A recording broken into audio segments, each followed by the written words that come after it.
ਫਿਰ ਪੁੱਛਣ ਸਿੱਧ ਨਾਨਕਾ, ਮਾਤ ਲੋਕ ਵਿੱਚ ਕਿਆ ਵਰਤਾਰਾ। ਸਭ ਸਿੱਧੀ ਇਹ ਬੁੱਝਿਆ, ਕਲ ਤਾਰਨ ਗੁਰੂ ਨਾਨਕ ਅਵਤਾਰਾ। ਜੁਲਾਈ ਮਹੀਨੇ ਦੀ 30 ਤਰੀਕ ਹੈ ਜੀ, ਦਿਨ ਬੁੱਧਵਾਰ। ਮੈਂ ਆਪ ਜੀ ਦਾ ਹੋਸਟ ਮਨਵੀਰ ਸਿੰਘ, ਪ੍ਰੋਗਰਾਮ ਦਿਲ ਦੀਆਂ ਗੱਲਾਂ ਦੇ ਵਿੱਚ TV 84 ਦੇ ਮੰਚ ਤੋਂ ਆਪ ਜੀ ਨੂੰ ਜੀ ਆਇਆਂ ਕਹਿੰਦਾ ਹੋਇਆ ਦਿਲ ਦੀਆਂ ਗਹਿਰਾਈਆਂ ਤੋਂ ਆਪ ਦਾ ਸਵਾਗਤ ਕਰਦਾ ਔਰ ਆਪ ਜੀ ਨੂੰ ਫਤਿਹ ਅਰਜ ਕਰਦਾ। ਵਾਹਿਗੁਰੂ ਜੀ ਕਾ ਖਾਲਸਾ, ਵਾਹਿਗੁਰੂ ਜੀ ਕੀ ਫਤਿਹ ਜੀ।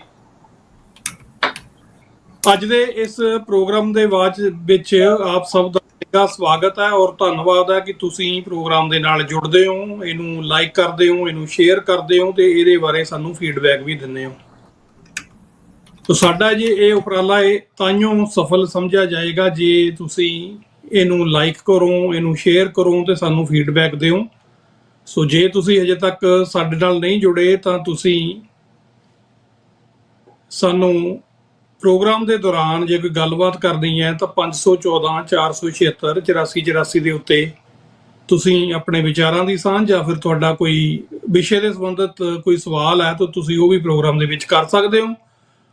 ਤੁਸੀਂ ਸਾਨੂੰ ਵੇਖ ਸਕਦੇ ਹੋ TV 84 ਚੈਨਲ ਤੇ ਵੱਖ-ਵੱਖ IPTV ਜਿਹੜੇ ਬਾਕਸਿਸ ਹੈਗੇ ਨੇ ਉਹਨਾਂ ਦੇ ਉੱਤੇ ਵੀ TV 84 ਜਿਹੜਾ ਹੈਗਾ ਉਪਲਬਧ ਹੈ। ਜੇ ਨਹੀਂ ਤੁਹਾਨੂੰ ਕੋਈ ਉਹਦੇ ਤੇ ਦਿੱਕਤ ਆ ਰਹੀ ਹੈ ਤਾਂ ਆਪਣੇ ਪ੍ਰੋਵਾਈਡਰ ਤੋਂ ਤੁਸੀਂ ਇਹ ਪੁੱਛ ਸਕਦੇ ਹੋ ਕਿ ਉਹਨਾਂ ਨੇ ਨਵਾਂ ਲਿੰਕ ਸਾਡੇ ਕੋਲ ਪ੍ਰਾਪਤ ਕੀਤਾ ਜਾਂ ਨਹੀਂ, ਜਾਂ ਸਾਨੂੰ ਆਪਣੇ ਪ੍ਰੋਵਾਈਡਰ ਦਾ ਨਾਮ ਦੱਸ ਦਿਓ, ਅਸੀਂ ਉਹਨਾਂ ਨੂੰ TV 84 ਦਾ ਨਵਾਂ ਲਿੰਕ ਹੈ ਜਿਹੜਾ ਉਹ ਦੇ ਦਿਆਂਗੇ। ਕਈ ਵਾਰ ਲਿੰਕ ਕੋਈ ਪੁਰਾਣਾ ਹੁੰਦਾ ਉਸ ਕਰਕੇ ਵੀ ਪ੍ਰੋਗਰਾਮ ਦੇ ਵਿੱਚ ਪ੍ਰੋਬਲਮ ਆਉਂਦੀ ਹੈ। ਉਸ ਤੋਂ ਇਲਾਵਾ ਤੁਸੀਂ ਸਾਨੂੰ IPTV ਦੇ ਉੱਤੇ ਜਿਹੜਾ ਤੁਹਾਨੂੰ ਮੈਂ ਜਿਵੇਂ ਦੱਸਿਆ, ਉਸ ਤੋਂ ਇਲਾਵਾ ਤੁਸੀਂ ਸਾਨੂੰ ਜਿਹੜਾ ਐਪ ਦੇ ਉੱਤੇ ਜਿਹੜਾ ਐਂਡਰੋਇਡ ਜਾਂ ਆਈਫੋਨ ਐਪ ਦੇ ਉੱਤੇ ਤੁਸੀਂ ਜਿਹੜਾ ਸਾਨੂੰ ਵੇਖ ਸਕਦੇ ਹੋ। ਜੇ ਤੁਹਾਡੇ ਕੋਲ ਐਪ ਨਹੀਂ ਲੋਡ ਹੋ ਰਹੀ ਤਾਂ ਤੁਸੀਂ TV84.tv ਦੇ ਉੱਤੇ ਵੀ ਸਾਨੂੰ ਵੇਖ ਸਕਦੇ ਹੋ। ਉਸ ਤੋਂ ਇਲਾਵਾ ਇਹ ਪ੍ਰੋਗਰਾਮ YouTube ਔਰ Facebook ਦੇ ਉੱਤੇ ਵੀ ਲਾਈਵ ਹੁੰਦਾ, ਜਾਂ ਫਿਰ TV84.tv ਜਿਵੇਂ ਤੁਹਾਨੂੰ ਦੱਸਿਆ ਤੁਸੀਂ ਉਸ ਮਾਧਿਅਮ ਦੇ ਜ਼ਰੀਏ ਵੀ ਸਾਡੇ ਨਾਲ ਜੁੜ ਸਕਦੇ ਹੋ। ਔਰ ਤੁਹਾਡੀ ਤੇ ਸਾਡੀ ਸਾਂਝ ਹੈ ਜਿਹੜੀ ਉਹ 1 ਵਜੇ ਤੱਕ ਰਹੇਗੀ। ਫਿਲਹਾਲ ਜਿਹੜਾ ਸਟੂਡੀਓ ਦੀਆਂ ਘੜੀਆਂ ਦੇ ਉੱਤੇ ਵਕਤ ਹੈ ਉਹ ਦੁਪਹਿਰ ਦੇ 12:06 ਹੋਏ ਨੇ ਨਿਊਯਾਰਕ ਸਮੇਂ ਅਨੁਸਾਰ, ਔਰ ਖਾਲਿਸਤਾਨ ਸਮੇਂ ਦੀ ਜੇ ਅਸੀਂ ਗੱਲ ਕਰਨੀ ਹੋਵੇ ਤਾਂ 9:36 ਹੋਏ ਨੇ। ਸੋ ਅੱਜ ਸਾਡੇ ਨਾਲ ਮਹਿਮਾਨ ਹੋਣਗੇ ਕਿਉਂਕਿ ਬੁੱਧਵਾਰ ਦਾ ਦਿਨ ਹੈ ਔਰ ਬੁੱਧਵਾਰ ਦਾ ਦਿਨ ਸਾਡਾ ਜਿਹੜਾ ਉਹ ਲੀਗਲ ਗੱਲਬਾਤ ਜਿਹੜੇ ਅਸੀਂ ਮੈਟਰਸ ਦੇ ਉੱਤੇ ਇੱਕ ਵਾਰਤਾਲਾਪ ਕਰਦੇ ਹਾਂ। ਪਰ ਸਾਡੀ ਇਹ ਤੁਹਾਨੂੰ ਇਹ ਡਿਸਕਲੇਮਰ ਵੀ ਹੈ, ਐਡਵਾਈਸ ਵੀ ਹੈ ਕਿ ਇਹਨੂੰ ਤੁਸੀਂ ਲੀਗਲ ਐਡਵਾਈਸ ਨਾ ਸਮਝਿਆ ਜਾਵੇ ਇਸ ਪ੍ਰੋਗਰਾਮ ਨੂੰ। ਇਹ ਇੱਕ ਜਨਰਲ ਟਾਕ ਆ ਜਿਹੜੀ ਅਸੀਂ ਐਡਵੋਕੇਟ ਪ੍ਰਭ ਸਿੰਘ ਹੁਣਾਂ ਦੇ ਨਾਲ ਕਰਦੇ ਹਾਂ। ਐਡਵੋਕੇਟ ਪ੍ਰਭ ਸਿੰਘ ਹੁਣੀ ਜਿਹੜੇ ਫਾਊਂਡਿੰਗ ਪਾਰਟਨਰ ਹੈਗੇ ਨੇ ਲਾਫਿਨਿਟੀ ਐਡਵੋਕੇਟਸ LLP, ਇਹ ਤੁਹਾਨੂੰ ਸੇਵਾਵਾਂ ਦਿੰਦੇ ਨੇ ਲੰਦਨ ਤੋਂ, ਲੰਦਨ ਓਨਟਾਰੀਓ ਤੋਂ, ਵਿੰਡਸਰ ਓਨਟਾਰੀਓ ਤੋਂ, GTA ਤੋਂ, ਓਟਵਾ ਤੋਂ ਔਰ ਮੌਂਟਰੀਆਲ ਤੋਂ। ਕੋਈ ਵੀ ਤੁਹਾਡਾ ਕਾਨੂੰਨੀ ਮਸਲਾ ਹੈਗਾ ਤੇ ਤੁਸੀਂ ਇਹਨਾਂ ਦੀ ਟੀਮ ਦੇ ਨਾਲ ਗੱਲਬਾਤ ਕਰ ਸਕਦੇ ਹੋ। ਕਿਵੇਂ ਗੱਲਬਾਤ ਕਰਨੀ ਹੈ ਇਹ ਤੁਹਾਨੂੰ ਦੱਸ ਦੇਣਗੇ। ਔਰ ਪ੍ਰੋਗਰਾਮ ਦੇ ਸਪਾਂਸਰ ਨੇ ਅਕਾਲ ਇੰਟਰਪ੍ਰੀਟਰ ਸਰਵਿਸਿਜ਼। ਅਸੀਂ ਮੌਂਟਰੀਆਲ ਤੋਂ ਇਹ ਸੇਵਾਵਾਂ ਜਿਹੜੀਆਂ ਦਿੰਨੇ ਆ ਤੇ ਅਸੀਂ ਜਿਹੜਾ ਐਜ਼ ਏ ਇੰਟਰਪ੍ਰੀਟਰ ਲਾਫਿਨਿਟੀ ਐਡਵੋਕੇਟਸ ਦੇ ਨਾਲ ਵੀ ਜਿਹੜਾ ਉਹ ਕੰਮ ਕਰਦੇ ਆ ਤੇ ਅਸੀਂ ਤੁਹਾਨੂੰ ਸੇਵਾਵਾਂ ਦੇ ਸਕਦੇ ਹਾਂ। ਇਮੀਗ੍ਰੇਸ਼ਨ ਸੰਬੰਧੀ ਤੁਹਾਡੀਆਂ ਕੋਈ ਦਿੱਕਤਾਂ, ਕੋਈ ਰਿਫਿਊਜੀ ਐਪਲੀਕੇਸ਼ਨ ਤੁਸੀਂ ਫਿਲ ਅਪ ਕਰਨੀ ਆ, ਉਹਦੇ ਲਈ ਤੁਸੀਂ ਸਾਨੂੰ ਕੰਟੈਕਟ ਕਰ ਸਕਦੇ ਹੋ। ਕੋਈ ਸਿਟੀਜ਼ਨਸ਼ਿਪ ਦੀ PR ਕਾਰਡ ਦੀ ਐਪਲੀਕੇਸ਼ਨ ਜਾਂ ਫਿਰ ਕੋਈ ਸਪਾਂਸਰਸ਼ਿਪ ਤੁਸੀਂ ਬਣਵਾਉਣੀ ਆ ਤੇ ਉਹਦੇ ਲਈ ਤੁਸੀਂ ਸਾਨੂੰ ਮੌਂਟਰੀਆਲ ਆਫਿਸ ਤੋਂ ਹੀ ਤੁਹਾਨੂੰ ਸੇਵਾ ਚਾਹੀਦੀ ਹੈ ਤਾਂ 514 770 7465 ਦੇ ਉੱਤੇ ਤੁਸੀਂ ਆਪਣੀ ਭਾਸ਼ਾ ਦੇ ਵਿੱਚ ਸਾਡੀ ਮਾਂ ਬੋਲੀ ਪੰਜਾਬੀ ਦੇ ਵਿੱਚ ਸਾਡੇ ਨਾਲ ਗੱਲ ਕਰ ਸਕਦੇ ਹੋ। ਸੋ ਈਮੇਲ ਜਿਹੜੀ ਸਾਡੀ ਹੈ akalservices@hotmail.com। ਤੇ ਪ੍ਰਭ ਸਿੰਘ ਹੁਣਾਂ ਨੂੰ ਤੁਸੀਂ ਕਿਵੇਂ ਕੰਟੈਕਟ ਕਰਨਾ ਹੈ ਤੁਹਾਨੂੰ ਆਪ ਦੱਸਣਗੇ। ਤੇ ਮੌਂਟਰੀਆਲ ਤੋਂ ਜੇ ਜਾਂ ਕੈਨੇਡਾ ਭਰ ਤੋਂ ਜੇ ਤੁਹਾਨੂੰ ਸਾਡਾ ਸਹਿਯੋਗ ਦੀ ਲੋੜ ਆ ਤਾਂ ਅਸੀਂ ਵੀ ਤੁਹਾਡਾ ਕੰਟੈਕਟ ਹੈ ਜਿਹੜਾ ਪ੍ਰਭ ਸਿੰਘ ਹੁਣਾਂ ਦੇ ਨਾਲ, ਇਹਨਾਂ ਦੀ ਫਰਮ ਦੇ ਨਾਲ ਕਰਾ ਸਕਦੇ ਹਾਂ। ਔਰ ਅੱਜ ਦਾ ਸਾਡਾ ਜਿਹੜਾ ਗੱਲਬਾਤ ਦਾ ਵਿਸ਼ਾ ਰਹੇਗਾ ਉਹ ਰਹੇਗਾ ਪ੍ਰਵਾਸੀਆਂ ਦੀਆਂ ਜਿਹੜੀਆਂ ਪ੍ਰਵਾਸੀਆਂ ਦੇ ਜਦੋਂ ਤੁਸੀਂ ਕੈਨੇਡਾ ਦੇ ਵਿੱਚ ਆ ਜਾਂਦੇ ਹੋ ਤਾਂ ਤੁਹਾਡੇ ਕੀ ਫਰਜ਼ ਨੇ ਤੇ ਕੀ ਤੁਹਾਡੀਆਂ ਜਿਹੜੇ ਹੱਕ ਨੇ ਉਹਨਾਂ ਬਾਰੇ ਅੱਜ ਗੱਲਬਾਤ ਆਪਾਂ ਕਰਾਂਗੇ। ਗੱਲਬਾਤ ਦੇ ਲਈ ਅਸੀਂ ਸਭ ਤੋਂ ਪਹਿਲਾਂ ਸਰਦਾਰ ਪ੍ਰਭ ਸਿੰਘ ਐਡਵੋਕੇਟ ਇਹਨਾਂ ਨੂੰ ਪ੍ਰੋਗਰਾਮ ਦੇ ਵਿੱਚ ਜੀ ਆਇਆਂ ਆਖਦੇ ਹਾਂ, ਫਤਿਹ ਅਰਜ ਕਰਦੇ ਹਾਂ। ਸਰਦਾਰ ਪ੍ਰਭ ਸਿੰਘ ਜੀ, ਵਾਹਿਗੁਰੂ ਜੀ ਕਾ ਖਾਲਸਾ, ਵਾਹਿਗੁਰੂ ਜੀ ਕੀ ਫਤਿਹ ਜੀ। ਵੀਰ ਸਿੰਘ ਜੀ, ਵਾਹਿਗੁਰੂ ਜੀ ਕਾ ਖਾਲਸਾ, ਵਾਹਿਗੁਰੂ ਜੀ ਕੀ ਫਤਿਹ। ਸਰਦਾਰ ਪ੍ਰਭ ਸਿੰਘ ਜੀ, ਸਭ ਤੋਂ ਪਹਿਲਾਂ ਤਾਂ ਤੁਸੀਂ ਦੱਸੋ ਆਪਣੀ ਥੋੜਾ ਜਿਹਾ ਆਪਣੀ ਬਰੀਫ ਇੰਟਰੋਡਕਸ਼ਨ ਜਿਹੜੀ ਆ ਦਿਓ ਕਿ ਤੁਹਾਨੂੰ ਕਿਵੇਂ ਕੰਟੈਕਟ ਕੀਤਾ ਜਾ ਸਕਦਾ, ਫਿਰ ਆਪਾਂ ਗੱਲਬਾਤ ਅੱਗੇ ਤੋਰਦੇ ਹਾਂ ਜੀ। ਹਾਂਜੀ, ਤੁਸੀਂ ਮੈਨੂੰ ਡਾਇਰੈਕਟ ਵੀ ਕੰਟੈਕਟ ਕਰ ਸਕਦੇ ਹੋ। ਫੋਨ ਨੰਬਰ ਹੈਗਾ 5195517472 5195517472। ਇਹ ਮੇਰਾ ਡਾਇਰੈਕਟ ਸੈੱਲ ਫੋਨ ਨੰਬਰ ਆ। ਜੇ ਕਿਸੇ ਨੇ ਕੋਈ ਵੀ ਉਹਨਾਂ ਦੀ ਇਨਕੁਆਰੀ ਆ, ਚਾਹੇ ਉਹ ਚਾਰਟਰ ਰਾਈਟਸ ਐਂਡ ਫਰੀडम ਆ ਜਾਂ ਫਿਰ ਪ੍ਰੋਬੋਨੋ ਸਰਵਿਸਿਜ਼ ਹੋ ਗਈਆਂ ਜਾਂ ਕੋਈ ਕਾਉਂਸਲਿੰਗ ਵਾਸਤੇ ਸਲਾਹ ਲੈਣੀ, ਉਹ ਈਮੇਲ ਵੀ ਕਰ ਸਕਦੇ ਆ, which is consult CONSULT consult at lawfinity LAWFINITY.ca। ਤੇ ਤੁਸੀਂ ਸਾਡੀ ਵੈਬਸਾਈਟ 'ਤੇ ਜਾ ਕੇ ਵੀ ਜਿਹੜੀ ਇਨਕੁਆਰੀ ਸਬਮਿਟ ਕਰ ਸਕਦੇ ਹੋ। ਉਹ ਹੈਗੀ ਆ lawfinity LAWFINITY.ca। ਜੀ ਤੇ ਹਾਂਜੀ so thank you so much Manveer Singh ji, ਸਾਨੂੰ ਇੱਕ ਵਾਰ ਦੁਬਾਰਾ ਇੱਥੇ ਸਾਡੀ ਡਿਊਟੀ ਲਾਉਣ ਵਾਸਤੇ, ਸਾਡੀ ਸੇਵਾ ਲਾਉਣ ਵਾਸਤੇ ਤੇ ਸਰੋਤਿਆਂ ਦੇ ਸਨਮੁਖ ਕਰਨ ਵਾਸਤੇ। ਤੇ ਅਸੀਂ ਕੋਸ਼ਿਸ਼ ਕਰਾਂਗੇ ਕਿ ਸਵਾਲਾਂ ਦੇ ਜਵਾਬ ਦੇ ਸਕੀਏ ਜਿੰਨੇ ਕਿ ਸਾਨੂੰ ਲਾਅ ਦੇ ਹਿਸਾਬ ਨਾਲ ਜੋ ਗਾਈਡੈਂਸ ਆ। ਐਂਡ ਔਨ ਟਾਪ ਦਾ ਮੈਂ ਇਹ ਗੱਲ ਜ਼ਰੂਰ ਦੱਸਣਾ ਚਾਹੁੰਦਾ ਕਿ ਜਿਵੇਂ ਤੁਸੀਂ ਪਹਿਲਾਂ ਗੱਲ ਕੀਤੀ ਆ ਕਿ ਇਹ ਡਿਸਕਲੇਮਰ ਬਹੁਤ ਜ਼ਰੂਰੀ ਆ ਸਰੋਤਿਆਂ ਵਾਸਤੇ ਜਾਣਨਾ ਕਿ ਇਸ ਪ੍ਰੋਗਰਾਮ ਦੇ ਦੌਰਾਨ ਕਿਸੇ ਨੂੰ ਕੋਈ ਵੀ ਕਾਨੂੰਨੀ ਸਲਾਹ ਨਹੀਂ ਦਿੱਤੀ ਜਾ ਰਹੀ। ਕੋਈ ਵੀ ਕਮੈਂਟ ਰਿਮਾਰਕਸ ਨਾ ਤੇ ਕਿਸੇ ਦੇ ਖਿਲਾਫ ਆ ਤੇ ਨਾ ਕਿਸੇ ਦੇ ਹੱਕ 'ਚ ਆ। ਇਹ ਜਿਹੜਾ ਸਾਡੀ ਗੱਲਬਾਤ ਹੈ ਇਹ ਬਿਲਕੁਲ ਪਾਰਦਰਸ਼ਤਾ ਦੇ ਨਾਲ ਅਤੇ ਅਨਬਾਇਸ ਜਿਹੜੀ ਆ, ਇੱਕ ਬੇਸਿਕਲੀ ਇਹ ਐਜੂਕੇਟਿਵ ਜਿਹੜਾ ਆਪਣਾ ਸੈਸ਼ਨ ਆ ਜਿਹਦੇ ਵਿੱਚ ਆਪਾਂ ਰਾਈਟਸ ਐਂਡ ਰਿਸਪੌਂਸਿਬਿਲਿਟੀਜ਼ ਦੀ ਗੱਲ ਕਰਦੇ, ਜਿੱਦਾਂ ਬੱਚਾ ਸਕੂਲ ਜਾਂਦਾ ਜਾਂ ਆਪਾਂ ਕੋਈ ਸੈਸ਼ਨ ਅਟੈਂਡ ਕਰਦੇ ਹਾਂ। ਸੋ ਇਹ ਉਸ ਤਰੀਕੇ ਨਾਲ ਆ। ਇਹ ਬਿਲਕੁਲ ਕੋਈ ਨਾ ਸਮਝੇ ਕਿ ਇਹਦੇ 'ਚੋਂ ਸਾਡੀ ਗੱਲਾਂ ਸੁਣ ਕੇ ਤੇ ਤੁਸੀਂ ਉਹਨੂੰ ਫੋਲੋ ਕਰੋ। Please don't do that. ਜੇ ਕਾਨੂੰਨੀ ਸਲਾਹ ਲੈਣੀ ਹੈ ਤੁਸੀਂ ਸਾਡੇ ਨਾਲ ਸੰਪਰਕ ਕਰ ਸਕਦੇ ਹੋ ਜਾਂ ਕਿਸੇ ਹੋਰ ਵੀ ਵਕੀਲ ਕੋਲ ਜਾ ਸਕਦੇ ਹੋ ਤੇ ਆਪਣੇ ਤੁਸੀਂ ਰਾਈਟ ਐਕਸਰਸਾਈਜ਼ ਕਰ ਸਕਦੇ ਹੋ। ਜੀ ਬਹੁਤ ਬਹੁਤ ਧੰਨਵਾਦ ਪ੍ਰਭ ਸਿੰਘ ਜੀ। ਔਰ ਮੈਂ ਆਪਣੇ ਦਰਸ਼ਕਾਂ ਨੂੰ, ਸਰੋਤਿਆਂ ਨੂੰ ਇਹ ਦੱਸਣਾ ਚਾਹੁੰਦਾ ਕਿ ਪ੍ਰਭ ਸਿੰਘ ਜੀ ਲੀਗਲ ਕੌਂਸਲ ਵੀ ਨੇ ਵਰਲਡ ਸਿੱਖ ਪਾਰਲੀਮੈਂਟ ਦੇ, ਉਹਦੇ ਨਾਲ ਯੂਨਾਈਟਿਡ ਸਿੱਖਸ ਕੈਨੇਡਾ ਦੇ। ਸੋ ਇਹ ਪੰਥ ਦੇ ਲਈ ਵੀ ਸੇਵਾਵਾਂ ਦਿੰਦੇ ਨੇ। ਅਸੀਂ ਇਹਨਾਂ ਦੇ ਆਭਾਰੀ ਹਾਂ। ਬਹੁਤ ਸਾਰੇ ਪੰਥਕ ਮਸਲੇ ਨੇ ਕੈਨੇਡਾ ਦੇ ਵਿੱਚ ਜਿਨ੍ਹਾਂ ਨੂੰ ਇਹ ਹੈਂਡਲ ਕਰ ਰਹੇ ਨੇ ਔਰ ਬਾਖੂਬੀ ਹੈਂਡਲ ਕਰ ਰਹੇ ਨੇ। ਔਰ ਇਹ ਸਿਰਫ ਇਕੱਲੀ ਇਹਨਾਂ ਦੀ, ਅਸੀਂ ਇਹਨਾਂ ਨੂੰ ਇਸ ਲਈ ਚੂਜ਼ ਕੀਤਾ ਕਿ ਇਹ ਇਕੱਲੀ ਜਿਹੜੀ ਆ ਇਹ ਪ੍ਰੋਫੈਸ਼ਨਲ ਸੇਵਾਵਾਂ ਜਿਹੜੀਆਂ ਪੈਸੇ ਲਈ ਨਹੀਂ ਦਿੰਦੇ। ਇਹ ਜਿਹੜੇ ਨੇ ਕੌਮ ਦੇ ਬਹੁਤ ਸਾਰੇ ਜਿਹੜੇ ਮਸਲੇ ਨੇ ਜਿਨ੍ਹਾਂ ਦੇ ਉੱਤੇ ਇਹ ਆਪਣੀ ਲੀਗਲ ਐਕਸਪਰਟੀ ਵੀ ਰੱਖਦੇ ਨੇ, ਉਹਨਾਂ ਨੂੰ ਡੀਲ ਵੀ ਕਰਦੇ ਨੇ। ਤੇ ਜੇ ਤੁਹਾਨੂੰ ਵੀ ਕੋਈ ਕੌਮ ਸੰਬੰਧੀ, ਤੁਹਾਡੇ ਕਿਸੇ ਵਿਚਾਰਾਂ ਦੀ ਆਜ਼ਾਦੀ ਸੰਬੰਧੀ ਕੋਈ ਮਸਲਾ ਖੜਾ ਹੋਇਆ ਜਾਂ ਕਕਾਰਾਂ ਸੰਬੰਧੀ, ਜਾਂ ਤੁਹਾਡਾ ਕੋਈ ਐਜ਼ ਏ ਸਿੱਖ ਤੁਹਾਡਾ ਕੋਈ ਜਿਹੜਾ ਹਕੂਕ ਆ ਉਹਦੇ ਉੱਤੇ ਕੋਈ ਕਿਸੇ ਤਰ੍ਹਾਂ ਦਾ ਘਾਣ ਹੋਇਆ, ਤਾਂ ਤੁਸੀਂ ਜਿਹੜਾ ਫਿਰ ਵੀ ਸਾਨੂੰ ਜਿਹੜਾ ਸੰਪਰਕ ਕਰ ਸਕਦੇ ਹੋ। ਸੋ ਪ੍ਰਭ ਸਿੰਘ ਜੀ, ਪ੍ਰੋਗਰਾਮ ਨੂੰ ਆਪਾਂ ਤੋਰਦੇ ਹਾਂ। ਸਭ ਤੋਂ ਪਹਿਲਾਂ ਤਾਂ ਜਿਹੜਾ ਆਪਣਾ ਵਿਸ਼ਾ ਅੱਜ ਦਾ ਆਪਾਂ ਚੁਣਿਆ ਉਹ ਹੈ ਕਿ ਪ੍ਰਵਾਸੀਆਂ ਦੇ ਹੱਕ ਅਤੇ ਉਹਨਾਂ ਦੇ ਜਿਹੜੇ ਆ ਰਿਸਪੌਂਸਿਬਿਲਟੀਆਂ, ਉਹਨਾਂ ਦੇ ਫਰਜ਼। ਕਿਉਂਕਿ ਜਦੋਂ ਅਸੀਂ ਪ੍ਰਵਾਸ ਕਰਕੇ ਆਉਂਦੇ ਹਾਂ, ਸਾਨੂੰ ਜਿਹੜਾ ਸਿਸਟਮ ਹੈ ਬਹੁਤ ਸਾਰੇ ਲੋਕਾਂ ਦਾ ਉਹ ਯੂਜ਼ ਟੂ ਨਹੀਂ ਹੋਏ ਹੁੰਦੇ ਇੱਥੇ ਦੇ ਕਾਨੂੰਨ ਦੇ ਵਿੱਚ। ਉਹ ਸਿਸਟਮ ਨੂੰ ਉਸ ਤਰ੍ਹਾਂ ਹੀ ਜਿਹੜਾ ਅਜ਼ਿਊਮ ਕਰ ਲੈਂਦੇ ਆ ਵੀ ਜਿਹੋ ਜਿਹੀ ਕੰਟਰੀ ਅਸੀਂ ਛੱਡ ਕੇ ਆਏ ਆ ਤੇ ਇੱਥੇ ਵੀ ਕੁਝ ਉਹੋ ਜਿਹਾ ਹੀ ਹੋਣਾ ਨਾ। ਉਹਦੇ ਚੱਲਦਿਆਂ ਬਹੁਤ ਸਾਰੀਆਂ ਗਲਤੀਆਂ ਵੀ ਹੋ ਜਾਂਦੀਆਂ ਤੇ ਬਹੁਤ ਸਾਰੇ ਜਿਹੜੇ ਹੱਕ ਸਾਡੇ ਕੁਚਲੇ ਜਾ ਰਹੇ ਹੁੰਦੇ ਆ ਉਹਦੇ ਬਾਰੇ ਸਾਨੂੰ ਅਵੇਅਰਨੈਸ ਨਹੀਂ ਹੁੰਦੀ। ਸੋ ਮੈਂ ਤੁਹਾਡੇ ਕੋਲ ਇਹ ਪੁੱਛਣਾ ਚਾਹੁੰਦਾ ਕਿ ਬੇਸਿਕ ਜਿਹੜਾ ਹੱਕ ਆ ਇੱਥੇ ਪ੍ਰਵਾਸੀ ਦਾ, ਰਿਗਾਰਡਲੈਸ ਆਫ ਉਹਦਾ ਸਟੇਟਸ, ਉਹਦੇ ਕੀ ਕੀ ਹੱਕ ਨੇ, ਤੇ ਸਿਟੀਜ਼ਨ ਆ ਜਿਹੜਾ ਕੈਨੇਡਾ ਦਾ, ਜੇ ਉਹਦੇ ਨਾਲ ਕੰਪੇਅਰ ਕਰਨਾ ਹੋਵੇ ਤਾਂ ਜਿਹੜੇ ਕੋਈ ਵਰਕ ਪਰਮਿਟ ਤੇ ਆ ਜਾਂ ਕੋਈ ਅਸਥਾਈ ਤੌਰ ਤੇ ਕੈਨੇਡਾ 'ਚ ਆ ਜਾਂ ਕੋਈ ਪੋਲੀਟੀਕਲ ਅਸਾਈਲਮ ਸੀਕਰ ਹੈਗਾ ਜਾਂ ਕੋਈ ਵਿਜ਼ਟਰ ਹੈ ਇੱਥੇ, ਉਹ ਕਿਵੇਂ ਡਿਫਰੈਂਸ਼ੀਏਟ ਕੀਤਾ ਜਾ ਸਕਦਾ?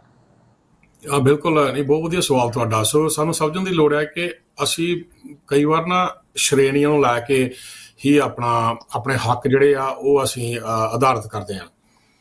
ਅਸਲ 'ਚ ਇੱਦਾਂ ਨਹੀਂ ਹੁੰਦਾ। ਜਿਹੜੇ ਇਮੀਗ੍ਰੇਸ਼ਨ ਜਿਹੜਾ ਇਹਨਾਂ ਦਾ ਐਕਟ ਆ ਕੈਨੇਡਾ ਦੇ ਵਿੱਚ, ਉਹਦੇ ਵਿੱਚ ਸਾਫ਼ ਗੱਲ ਕਹੀ ਗਈ ਹੈ ਕਿ ਇਸ ਧਰਤੀ ਤੇ ਜਿਸ ਦਾ ਵੀ ਕਦਮ ਰੱਖਿਆ ਗਿਆ ਉਹ ਪ੍ਰੋਟੈਕਟਡ ਆ, ਇਕੁਅਲੀ ਪ੍ਰੋਟੈਕਟਡ ਆ। ਉਹ ਪ੍ਰੋਟੈਕਸ਼ਨ ਜਿਹੜੀ ਆ ਉਹ ਕਿੱਥੋਂ ਆਉਂਦੀ ਆ? ਉਹ Canadian charter rights and freedom ਤੋਂ ਆਉਂਦੀ ਆ। ਜਿਹੜਾ Canadian charter rights and freedom ਆ ਨਾ, ਉਹ ਆਰਟੀਕਲ ਆ ਜਿਹੜਾ ਤੁਹਾਨੂੰ ਇਕੁਅਲ ਰਾਈਟਸ ਦਿੰਦਾ, ਜਿਹਦੇ ਵਿੱਚ ਤੁਹਾਨੂੰ ਪ੍ਰੋਟੈਕਸ਼ਨ ਹੈ ਬੇਸਿਕਲੀ ਐਕਸੈਸ ਟੂ ਸਰਵਿਸ ਲਗਾ ਲਓ।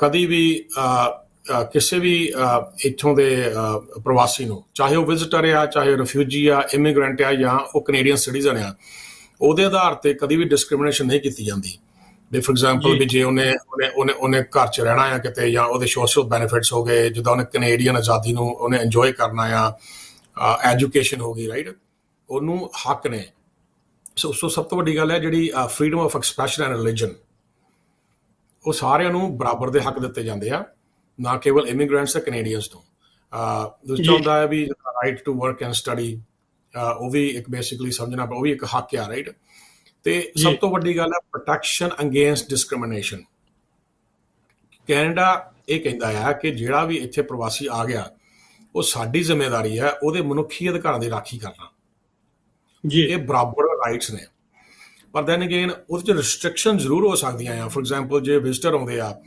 ਵਿਜ਼ਟਰ ਜਿਹੜੇ ਆ ਉਹ ਕੰਮ ਨਹੀਂ ਕਰ ਸਕਦੇ ਇੱਥੇ ਆ ਕੇ ਤੇ ਕਿਉਂਕਿ ਉਹ ਵਿਜ਼ਿਟ ਕਰਨ ਆਇਆ ਰਾਈਟ ਉਹਨਾਂ ਪਿੱਛੇ ਉਹਦਾ ਜਿਹੜਾ ਉਹਦੀ ਆਬਜੈਕਟਿਵ ਉਹ ਵਿਜ਼ਿਟ ਆ ਸਟੂਡੈਂਟ ਪਰਮਿਟਸ ਜਾਂ ਸਟੂਡੈਂਟ ਵੀਜ਼ੇ ਤੇ ਜਿਹੜੇ ਆਉਂਦੇ ਆ ਉਹਨਾਂ ਦਾ ਵੀ ਐਕਚੁਅਲੀ ਮੇਨ ਪਰਪਸ ਪੜ੍ਹਨਾ ਹੁੰਦਾ ਆ ਆਪਾਂ ਕਦੀ ਕਈ ਵਾਰ ਭੁਲੇਖੇ 'ਚ ਪੈ ਜਾਂਦੇ ਆ ਕਿ ਜਿਹੜੇ ਸਟੂਡੈਂਟ ਵੀਜ਼ੇ ਤੇ ਆਉਂਦੇ ਆ ਦੈਨ ਉਹ ਬੇਸਿਕਲੀ ਅਸੀਂ ਅਲਟਰਨੇਟਿਵ ਲੱਭ ਲੈਂਦੇ ਆ ਚਲੋ ਠੀਕ ਹੈ ਦੈਟਸ ਫਾਈਨ ਪਰ ਮੇਨ ਆਬਜੈਕਟਿਵ ਉਹਨਾਂ ਦੀ ਪੜ੍ਹਾਈ ਆ ਪੜ੍ਹਾਈ ਫਿਨਿਸ਼ ਹੋਣ ਤੋਂ ਬਾਅਦ ਜਦੋਂ ਵਰਕ ਪਰਮਿਟ ਲੈਂਦੇ ਆ ਤੇ then they are permitted to work ਉਹਦਾ ਮਤਲਬ ਇਹ ਆ work permit right the government is giving you permission to work ਪਰ ਉਹਦੀ ਸ਼ਰਤਾਂ ਨੇ ਕੁਛ ਰਾਈਟ ਤੇ ਉਸ ਤੋਂ ਬਾਅਦ ਤੁਸੀਂ ਜਦੋਂ ਸਾਰੀਆਂ ਚੀਜ਼ਾਂ ਪਾਸ ਕਰ ਜਾਂਦੇ then there is a immigration process so overall ਹੱਕ ਤੇ ਸਰਦਾਰ ਮਨਵੀਰ ਸਿੰਘ ਜੀ ਪਤਾ ਲੱਗ ਜਾਂਦੇ ਆ ਹੱਕ ਸਾਨੂੰ ਜਿਹੜੀ ਇਮੀਗ੍ਰੇਸ਼ਨ ਦੀ ਵੈਬਸਾਈਟ ਆ ਉਹ ਬੜੀ ਬਾਖੂਬ ਹਰ ਚੀਜ਼ ਗਾਈਡ ਕਰ ਰਹੀ ਆ ਜੀ ਇੱਥੇ ਸਮਝਣ ਦੀ ਲੋੜ ਹੈ ਵੀ ਜ਼ਿੰਮੇਵਾਰੀ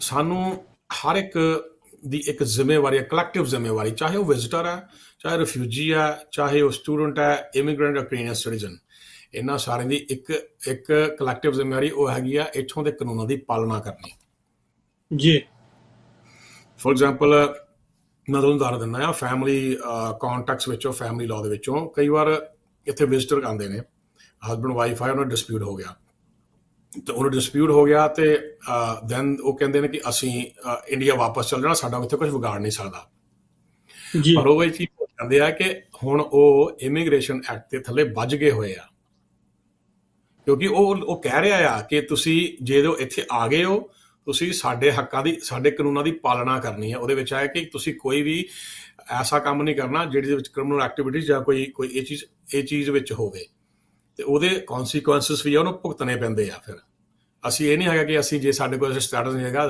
ਅਸੀਂ ਬਚ ਜਾਵਾਂਗੇ ਨੋ ਜਿਹੜਾ ਤੁਹਾਨੂੰ ਇਮੀਗ੍ਰੇਸ਼ਨ ਐਕਟ ਉਹ ਤੁਹਾਨੂੰ ਖੁੱਲ੍ਹ ਦੇ ਰਿਹਾ ਚਾਰਟਰ ਰਾਈਟਸ ਐਂਡ ਫਰੀडम ਤੁਹਾਨੂੰ ਖੁੱਲ੍ਹ ਦੇ ਰਿਹਾ ਪਰ ਜੇ ਅਸੀਂ ਜ਼ਿੰਮੇਵਾਰੀ ਨਹੀਂ ਸਮਝੀ ਅਸੀਂ ਫੇਲ ਹੋ ਗਏ ਜ਼ਿੰਮੇਵਾਰੀ ਤੋਂ ਉਸ 'ਤੇ ਸਾਡੇ ਤੇ ਬੜੀ ਟਰਬਲ ਵੀ ਆ ਜਾਂਦੀ ਹੈ ਜੀ ਜੀ ਸੋ ਇਹਦੇ 'ਚ ਆਪਾਂ ਇਹ ਗੱਲ ਦੇਖਣ ਵਾਲੀ ਆ ਕਿ ਜਿਵੇਂ ਤੁਸੀਂ ਦੱਸਿਆ ਕਿ ਜ਼ਿੰਮੇਵਾਰੀਆਂ ਜਿਹੜੀਆਂ ਸਾਨੂੰ ਉਹਨਾਂ ਦਾ ਕਈ ਵਾਰੀ ਅਹਿਸਾਸ ਨਹੀਂ ਹੁੰਦਾ ਜ਼ਿੰਮੇਵਾਰੀਆਂ ਵੀ ਜ਼ਰੂਰੀ ਨੇ ਕਿਉਂਕਿ ਹੱਕਾਂ ਦੇ ਨਾਲ ਨਾਲ ਜਿਹੜੀਆਂ ਜ਼ਿੰਮੇਵਾਰੀਆਂ ਉਹ ਵੀ ਆਉਂਦੀਆਂ ਨੇ ਸਪੋਜ਼ ਕਰੋ ਕੋਈ ਇੰਡੀਆ ਤੋਂ ਜਾਂ ਕਿਸੇ ਹੋਰ ਕੰਟਰੀ ਤੋਂ ਜਿਹੜਾ ਸੋ ਕਾਲਡ ਜਿੱਥੋਂ ਕੋਈ ਆਇਆ ਜਾਂ ਸਾਊਥ ਏਸ਼ੀਅਨ ਕਿਸੇ ਹੋਰ ਕੰਟਰੀ ਜਰਮਨ ਤੋਂ ਵਟ ਐਵਰ ਦ ਕੇਸ ਇਜ਼ ਉਹਨੂੰ ਕਿੰਨਾ ਕੁ ਧਿਆਨ ਰੱਖਣਾ ਚਾਹੀਦਾ ਜਿਹੜੇ ਟ੍ਰੈਫਿਕ ਰੂਲਸ ਦਾ ਜੇ ਕਿਸੇ ਨੇ ਆ ਕੇ ਕਾਰ ਚਲਾਣੀ ਆ ਤੇ ਉਹ ਕਵੇ ਵੀ ਨਹੀਂ ਜੀ ਉੱਥੇ ਤਾਂ ਇਦਾਂ ਚੱਲਦਾ ਜਿਹੜੀ ਕੰਟਰੀ 'ਚੋਂ ਮੈਂ ਆਇਆ ਤੇ ਮੈਨੂੰ ਤਾਂ ਮਤਲਬ ਉੱਥੇ ਤਾਂ ਕੋਈ ਚੱਕਰ ਹੀ ਨਹੀਂ ਮੈਂ ਤਾਂ ਰੈੱਡ ਲਾਈਟ ਜਿਹੜੀ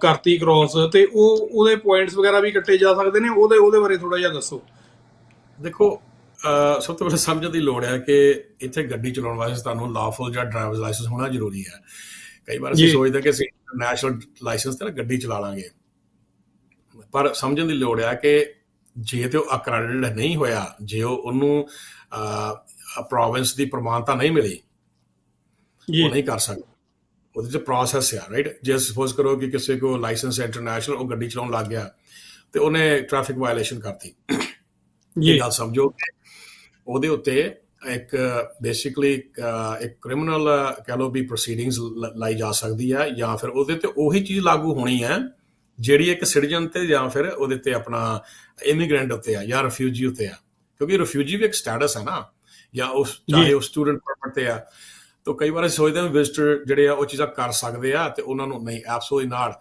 ਤੁਹਾਨੂੰ ਉਸੇ ਰਸਤੇ ਨਾਲ ਲੰਘਾਇਆ ਜਾਣਾ ਜਿਹੜਾ ਸਾਰੇ ਲੰਘਦੇ ਨੇ, ਰਾਈਟ। ਸੋ ਉੱਥੇ ਚੀਜ਼ਾਂ ਹੋਣਗੀਆਂ, ਉੱਥੇ ਫਾਈਨ ਲੱਗਣਗੇ। ਉਹ ਫਾਈਨ ਜਿਹੜੇ ਆ ਉਹ ਏਦਾਂ ਲੱਗਦੇ ਆ ਕਿ ਜਿਹਨੇ ਤੁਹਾਡੀ ਅੰਡਰਟੇਕਿੰਗ ਲਈ ਆ ਉਹ ਤੁਸੀਂ ਉਹਨੂੰ ਵੀ ਖਤਰੇ 'ਚ ਪਾ ਰਹੇ ਹੋ, ਕਿਉਂਕਿ ਅੰਡਰਟੇਕਿੰਗ ਲੈਣ ਸਮੇਂ ਜਦੋਂ ਤੁਸੀਂ ਉਹ ਇਨਸਾਨ ਨੇ ਤੁਹਾਡੀ ਸਪਾਂਸਰਸ਼ਿਪ ਭਰੀ ਸੀ, ਉਹਨੇ ਇਹ ਜ਼ਿੰਮੇਵਾਰੀ ਚੁੱਕੀ ਸੀ ਕਿ ਮੈਂ ਜ਼ਿੰਮੇਵਾਰੀ ਚੁੱਕਦਾ ਜਾਂ ਚੁੱਕਦੀ ਹਾਂ ਕਿ ਇਹ ਇਨਸਾਨ ਇੱਥੇ ਆ ਕੇ ਇਹ ਸਾਰੇ ਕਾਨੂੰਨਾਂ ਦੀ ਪਾਲਣਾ ਕਰੂਗਾ, ਮੇਰੇ ਸੁਪਰਵਾਈਜ਼ਨ 'ਚ ਰਹੂਗਾ ਤੇ ਮੈਂ ਇਹ ਸਾਰੀ ਚੀਜ਼ਾਂ ਮੇਰੀ ਡਿਊਟੀ ਆ।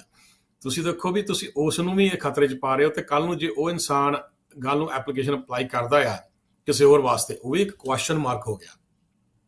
ਤੁਸੀਂ ਕ੍ਰੈਡੀਬਿਲਿਟੀ ਵੀ ਹਿੰਡਰ ਕਰਦੇ ਇੱਕ ਦੂਸਰੇ ਇਨਸਾਨ ਦੀ।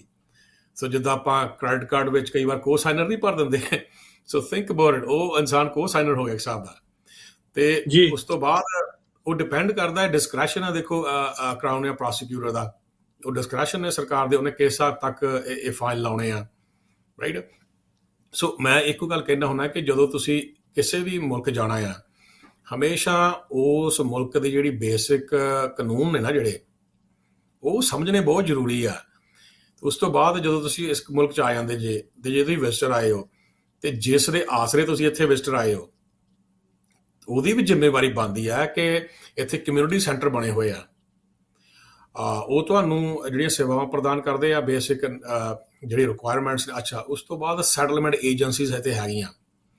ਹੁਣ ਸੈਟਲਮੈਂਟ ਏਜੰਸੀ ਜਿਹੜੀਆਂ ਇੰਪਲੀਮੈਂਟ ਏਜੰਸੀਜ਼ ਨੇ, ਉਹ ਇੰਡੀਪੈਂਡੈਂਟ ਏਜੰਸੀਜ਼ ਨੇ, ਫੰਡਡ ਬਾਏ ਦਾ ਗਵਰਨਮੈਂਟ।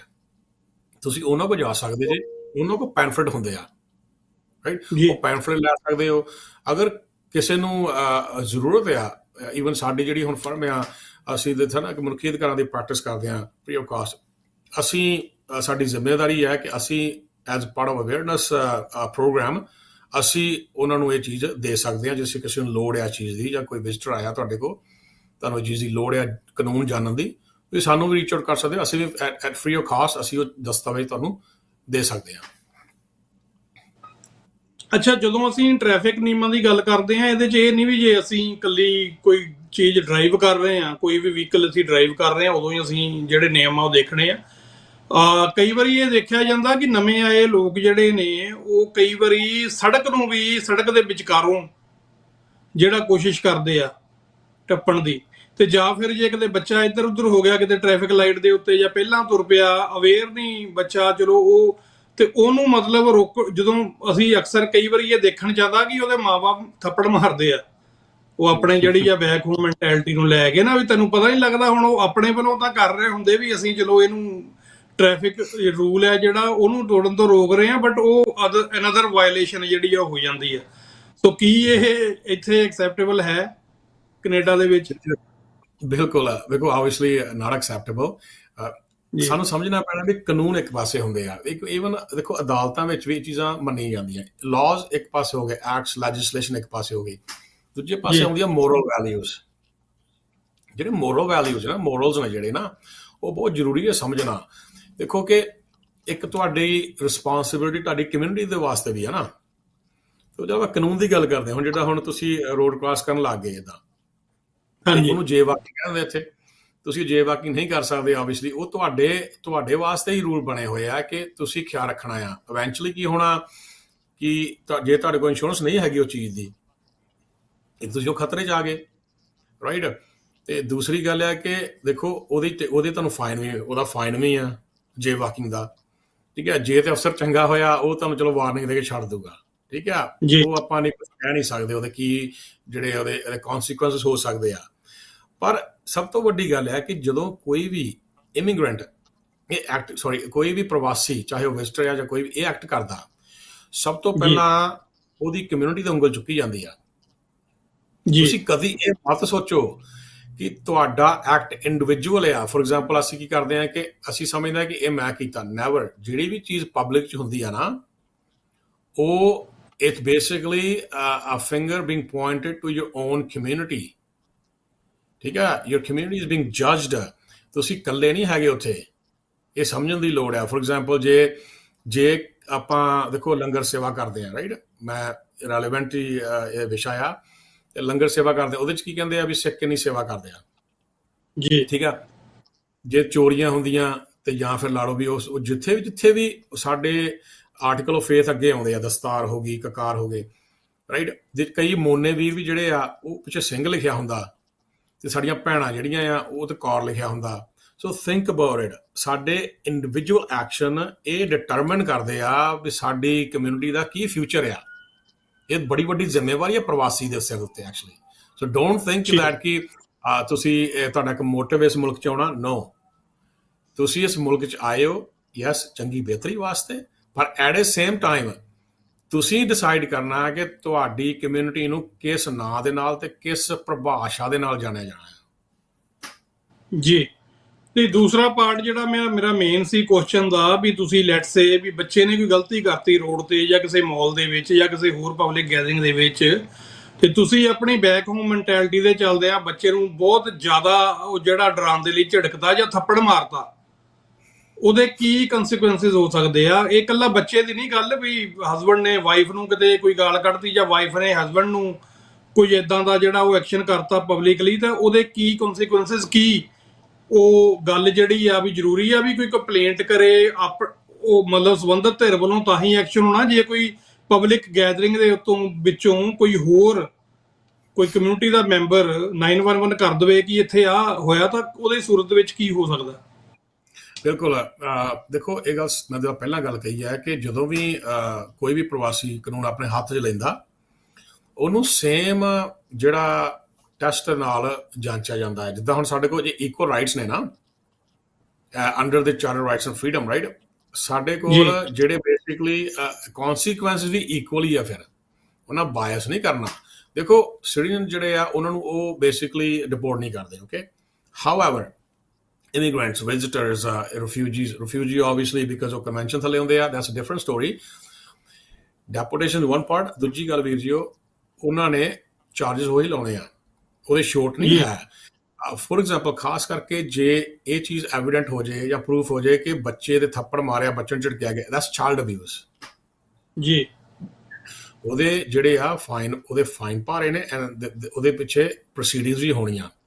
ਠੀਕ ਆ, ਉਹ ਤੁਹਾਡਾ ਬੱਚਾ ਜਿਹੜਾ ਆ ਬੇਸਿਕਲੀ ਉਹ ਜਾਂਚ ਵੀ ਕਰ ਸਕਦੇ ਆ ਇੱਥੋਂ ਦੇ ਜਿਹੜੇ ਆਪਣਾ ਏਜੰਸੀ ਆ, ਚਿਲਡਰਨ ਐਡ ਸੋਸਾਇਟੀ ਹੋ ਗਈ।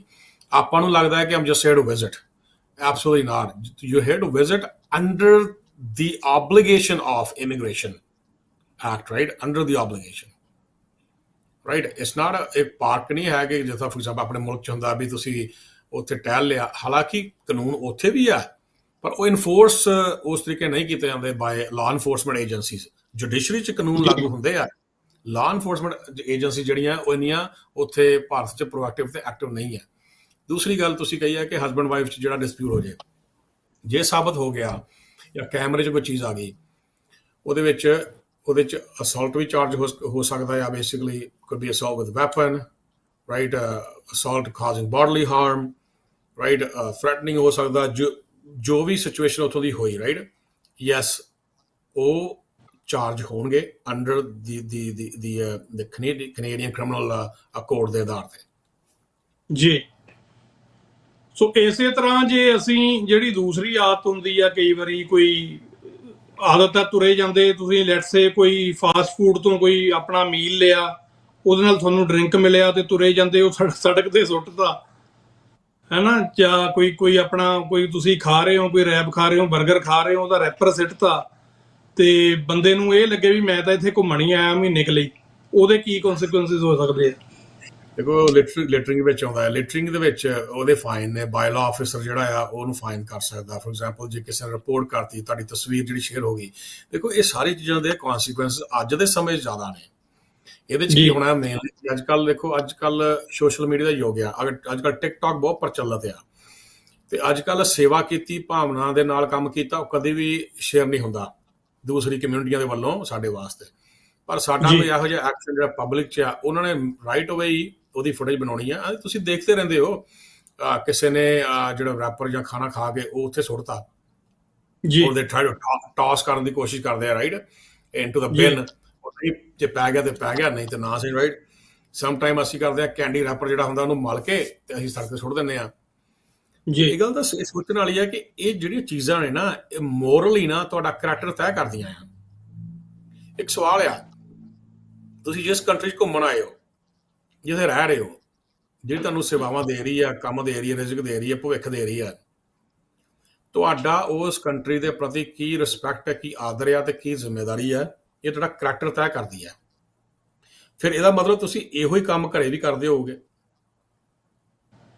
ਜੇ ਤੁਸੀਂ ਘਰੇ ਨਹੀਂ ਕੰਮ ਕਰਦੇ ਤੇ ਤੁਹਾਨੂੰ ਕਿਹੜੀ ਅਥਾਰਟੀ ਅਲਾਉ ਕਰ ਰਹੀ ਹੈ ਕਿ ਤੁਸੀਂ ਸੜਕਾਂ ਤੇ ਲਿਟਰ ਕਰੋ, ਤੁਸੀਂ ਸੜਕ ਦੇ ਉੱਤੇ ਜਾਂ ਸੁਸਾਇਟੀ 'ਚ ਮਿਸਬਿਹੇਵ ਕਰੋ, ਅਗਰੈਸ਼ਨ ਦਿਖਾਓ, ਤੁਸੀਂ ਬੇਸਿਕਲੀ ਬੇਸਿਕ ਐਟੀਕੇਟਸ ਨਾ ਵਰਤੋ। ਭਾਵ ਵੀ ਜਿਸ ਤਰ੍ਹਾਂ ਫੋਰ ਐਗਜ਼ਾਮਪਲ ਅਸੀਂ ਦਰਵਾਜ਼ੇ ਵਿੱਚੋਂ ਲੰਘਦੇ ਹਾਂ, ਦੇਖੋ ਇੱਕ ਕੋਈ ਕਾਨੂੰਨ ਥੋੜਾ ਨਾ ਵੀ ਉਹ ਕਾਨੂੰਨ ਕਹਿ ਰਿਹਾ ਵੀ ਤੁਸੀਂ ਦਰਵਾਜ਼ਾ ਹੋਲਡ ਕਰਕੇ ਰੱਖਣਾ। ਇਹ ਕਾਨੂੰਨ ਨਹੀਂ ਹੈ ਕਿ ਤੁਹਾਨੂੰ ਕਹਿ ਰਿਹਾ ਵੀ ਧੰਨਵਾਦ ਕਰਨਾ ਕਿਸੇ ਨੂੰ। ਇਹ ਕਾਨੂੰਨ ਥੋੜਾ ਉਹ ਕਹਿ ਰਿਹਾ ਤੁਹਾਨੂੰ ਕਿ ਤੁਸੀਂ ਸੌਰੀ ਫੀਲ ਕਰਨੀ ਆ। ਇਹ ਕਾਨੂੰਨ ਨਹੀਂ ਕਹਿ ਰਿਹਾ ਕਿ ਤੁਸੀਂ ਸਮਾਈਲ ਕਰਨੀ ਆ। ਤੇ ਇਹ ਵੀ ਕਾਨੂੰਨ ਨਹੀਂ ਕਹਿ ਰਿਹਾ ਕਿ ਤੁਸੀਂ ਜਦੋਂ ਆਪਣੇ ਸਿੱਖ ਭੈਣ ਭਰਾ ਨੂੰ ਮਿਲਦੇ ਉਹਨੂੰ ਫਤਿਹ ਬੁਲਾਉਣੀ ਹੈ। ਨੋ, ਇਹ ਮੋਰਲ ਐਥੀਕਲ ਜ਼ਿੰਮੇਦਾਰੀਆਂ ਤੇ ਵੈਲਿਊਜ਼ ਨੇ ਜਿਹੜੀ ਇੱਕ ਕਮਿਊਨਿਟੀ ਦੇ ਕਰੈਕਟਰ ਨੂੰ ਉਹ ਡਿਫਾਈਨ ਕਰਦੀ ਹੈ, ਰਾਈਟ। ਸੋ ਇਹਦੇ ਪਿੱਛੇ ਇਕੱਲਾ ਸਿਰਫ ਕਾਨੂੰਨ ਨਹੀਂ ਹੈਗੇ, ਕਾਨੂੰਨ ਤੇ ਆਪਣੇ ਜਿਹੜਾ ਕੰਮ ਕਰਦੇ ਆ, ਰਾਈਟ। ਪਰ ਸਮਝਣ ਦੀ ਲੋੜ ਹੈ ਕਿ ਜੋ ਤੁਸੀਂ ਘਰ 'ਚ ਪ੍ਰੈਕਟਿਸ ਕਰਦੇ ਹੋ ਉਹ ਉਹੀ ਬਾਹਰ ਕਰਦੇ ਹੋ, ਜਾਂ ਬਾਹਰ ਕਰਦੇ ਹੋ ਜਾਂ ਉਹੀ ਘਰ 'ਚ ਕਰਦੇ ਹੋ। So it's basically who you really are. ਸਵਾਲ ਇਹ ਹੈ ਨਾ। ਯੈਸ। ਅੱਛਾ, ਇੱਕ ਥੋੜਾ ਜਿਹਾ ਟੇਢਾ ਸਵਾਲ ਆ ਪਰ ਮੈਂ ਪੁੱਛਣਾ ਜ਼ਰੂਰ ਆ ਕਿਉਂਕਿ ਪਤਾ ਲੱਗਣਾ ਚਾਹੀਦਾ। ਸਵਾਲ ਇਹ ਆ ਵੀ ਲੈਟਸ ਸੇ ਕੋਈ ਇੱਥੇ ਵਿਜ਼ਿਟਰ ਆਇਆ, ਉਹਦੇ ਕੋਲ ਕੋਈ ਲੀਗਲ ਸਟੇਟਸ ਨਹੀਂ ਹੈ ਕਿ ਉਹ ਕੰਮ ਕਰੇ। ਕੰਮ ਕਰਨ ਵਾਲੇ ਲਈ ਵੀ ਇਹ ਸਵਾਲ ਆ, ਤੁਸੀਂ ਦੋਨਾਂ ਦਾ ਆਨਸਰ ਕਰਿਓ। ਉਹਦੇ ਨਾਲ ਕੰਮ ਦੇ ਉੱਤੇ ਕੋਈ ਵਰਕਿੰਗ ਪਲੇਸ ਦੇ ਉੱਤੇ ਕੋਈ ਅਸਾਲਟ ਹੋ ਜਾਂਦਾ, ਫਿਜ਼ੀਕਲ ਅਸਾਲਟ ਹੋ ਜਾਂਦਾ ਜਾਂ ਸੈਕਸੁਅਲ ਅਸਾਲਟ ਹੋ ਜਾਂਦਾ, ਜਾਂ ਉਹਦੇ ਪੈਸੇ ਉਹਨੂੰ ਕਹਿ ਕੇ ਵੀ ਤੈਨੂੰ ਇੰਨੇ ਪੈਸੇ ਦੇਾਂਗੇ, ਮੁੜ ਕੇ ਉਹਨੂੰ ਨਹੀਂ ਦਿੱਤੇ ਜਾਂਦੇ, ਕਿ ਉਹਦੇ ਕੋਲ ਕੋਈ ਹੱਕ ਹੈ ਵੀ ਉਹ ਕੰਪਲੇਂਟ ਪਾ ਸਕੇ? ਕਿਉਂਕਿ ਕਈ ਵਾਰੀ ਬੰਦੇ ਡਰਦੇ ਵਿੱਚ ਹੀ ਇਹ ਕੰਮ ਕਰਦੇ ਨਹੀਂ ਵੀ ਮੈਂ ਪਹਿਲਾਂ ਫਸਣਾ। ਇਹਦੇ ਚੱਲਦਿਆਂ ਵੱਡੇ ਵੱਡੇ ਜਿਹੜੇ ਤਸ਼ੱਦਦ ਚੱਲ ਜਾਂਦੇ ਆ, ਲੋਕ ਚਪੇੜ ਚੱਲ ਜਾਂਦੇ ਆ, ਜਾਂ ਕੋਈ ਸੈਕਸੁਅਲ ਅਸਾਲਟ ਚੱਲ ਜਾਂਦੇ ਆ, ਕੋਈ ਪੈਸੇ ਮਿਹਨਤ ਕੀਤੀ ਹੁੰਦੀ ਆ। ਵੀ ਇਹਦੀ ਕੀ ਲਿਮਿਟੇਸ਼ਨਸ ਹੈਗੀਆਂ? ਕੀ ਇਹਦੀ ਕੋਈ ਕੰਪਲੇਂਟ ਹੋ ਸਕਦੀ ਹੈ? ਦੇਖੋ, ਇਹ ਸਵਾਲ ਦਾ ਜਿਹੜਾ ਜਵਾਬ ਹੈ ਨਾ ਦੋ ਭਾਗਾਂ ਵਿੱਚ ਆ। Basically let's talk about criminal misconduct ਔਰ ਕ੍ਰਿਮੀਨਲ ਕੰਡਕਟ, ਹੈ ਨਾ। ਜੇ ਫੋਰ ਐਗਜ਼ਾਮਪਲ ਕੋਈ ਵੀ ਵੀਰ ਭੈਣ ਭਰਾ ਕਿਸੇ ਕੰਮ ਵਿਜ਼ਿਟਰ ਆਇਆ ਤੇ ਉਹ ਅਨਲਾਫੁਲੀ, ਮੈਂ ਅਨਲਾਫੁਲ ਸ਼ਬਦ ਵਰਤ ਰਿਹਾ, ਅਨਲਾਫੁਲੀ ਉਹ ਕੰਮ ਕਰਨ ਲੱਗਾ ਕੈਸ਼ ਉੱਤੇ, ਰਾਈਟ। ਉਸ ਦੌਰਾਨ ਉਹਦੇ ਨਾਲ ਕਹਿ ਲਓ ਕਿ ਸੈਕਸ਼ੂਅਲ ਅਸੌਲਟ ਲਾ ਲਓ ਤੁਸੀਂ, ਐਂਡ ਮੋਲੈਸਟੇਸ਼ਨ ਲਾ ਲਓ, ਹੈ ਨਾ। ਉਹਦੇ ਨਾਲ ਅਸੌਲਟ ਕਿਸੇ ਨੇ ਮਾਰਕਆਊਟ ਕਰਤੀ, ਰਾਈਟ। ਉਹਦੇ ਵਿੱਚ ਉਹਦਾ ਜਿਹੜਾ ਇਨਫੋਰਮ ਕਰਨਾ ਉਹ ਜ਼ਰੂਰੀ ਹੈ, ਓਕੇ।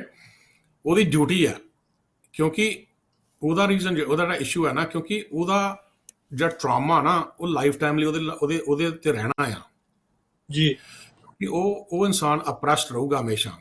ਤੇ ਨੰਬਰ 2 ਤੇ ਅਸੀਂ ਬੇਸਿਕਲੀ ਉਹ ਅਪਰੈਸਰ ਨੂੰ ਜਿਹੜਾ ਆ ਅਸੀਂ ਉਹ ਪ੍ਰਮੋਟ ਕਰ ਰਹੇ ਹਾਂ, ਉਹਦੀ ਇੰਟੈਂਸ਼ਨ ਨੂੰ ਕਿ ਹੋਰ ਨਾ ਕਰੇ। ਇਹੋ ਹੀ ਰੀਜ਼ਨ ਆ ਕਿ ਅਪਰੈਸਰ ਜਿਹੜਾ ਆ ਉਹ ਲਗਾਤਾਰ ਇਹ ਚੀਜ਼ਾਂ ਕਰਦਾ ਰਹਿੰਦਾ। ਉਹਨੂੰ ਪਤਾ ਕਿ ਜਿਹੜੀ ਪਾਰਟੀ ਜਿਹੜੀ ਮੇਰੇ ਲਈ ਕੰਮ ਕਰ ਰਹੀ ਹੈ ਉਹ ਅਨਲਾਫੁਲ ਆ, ਓਕੇ।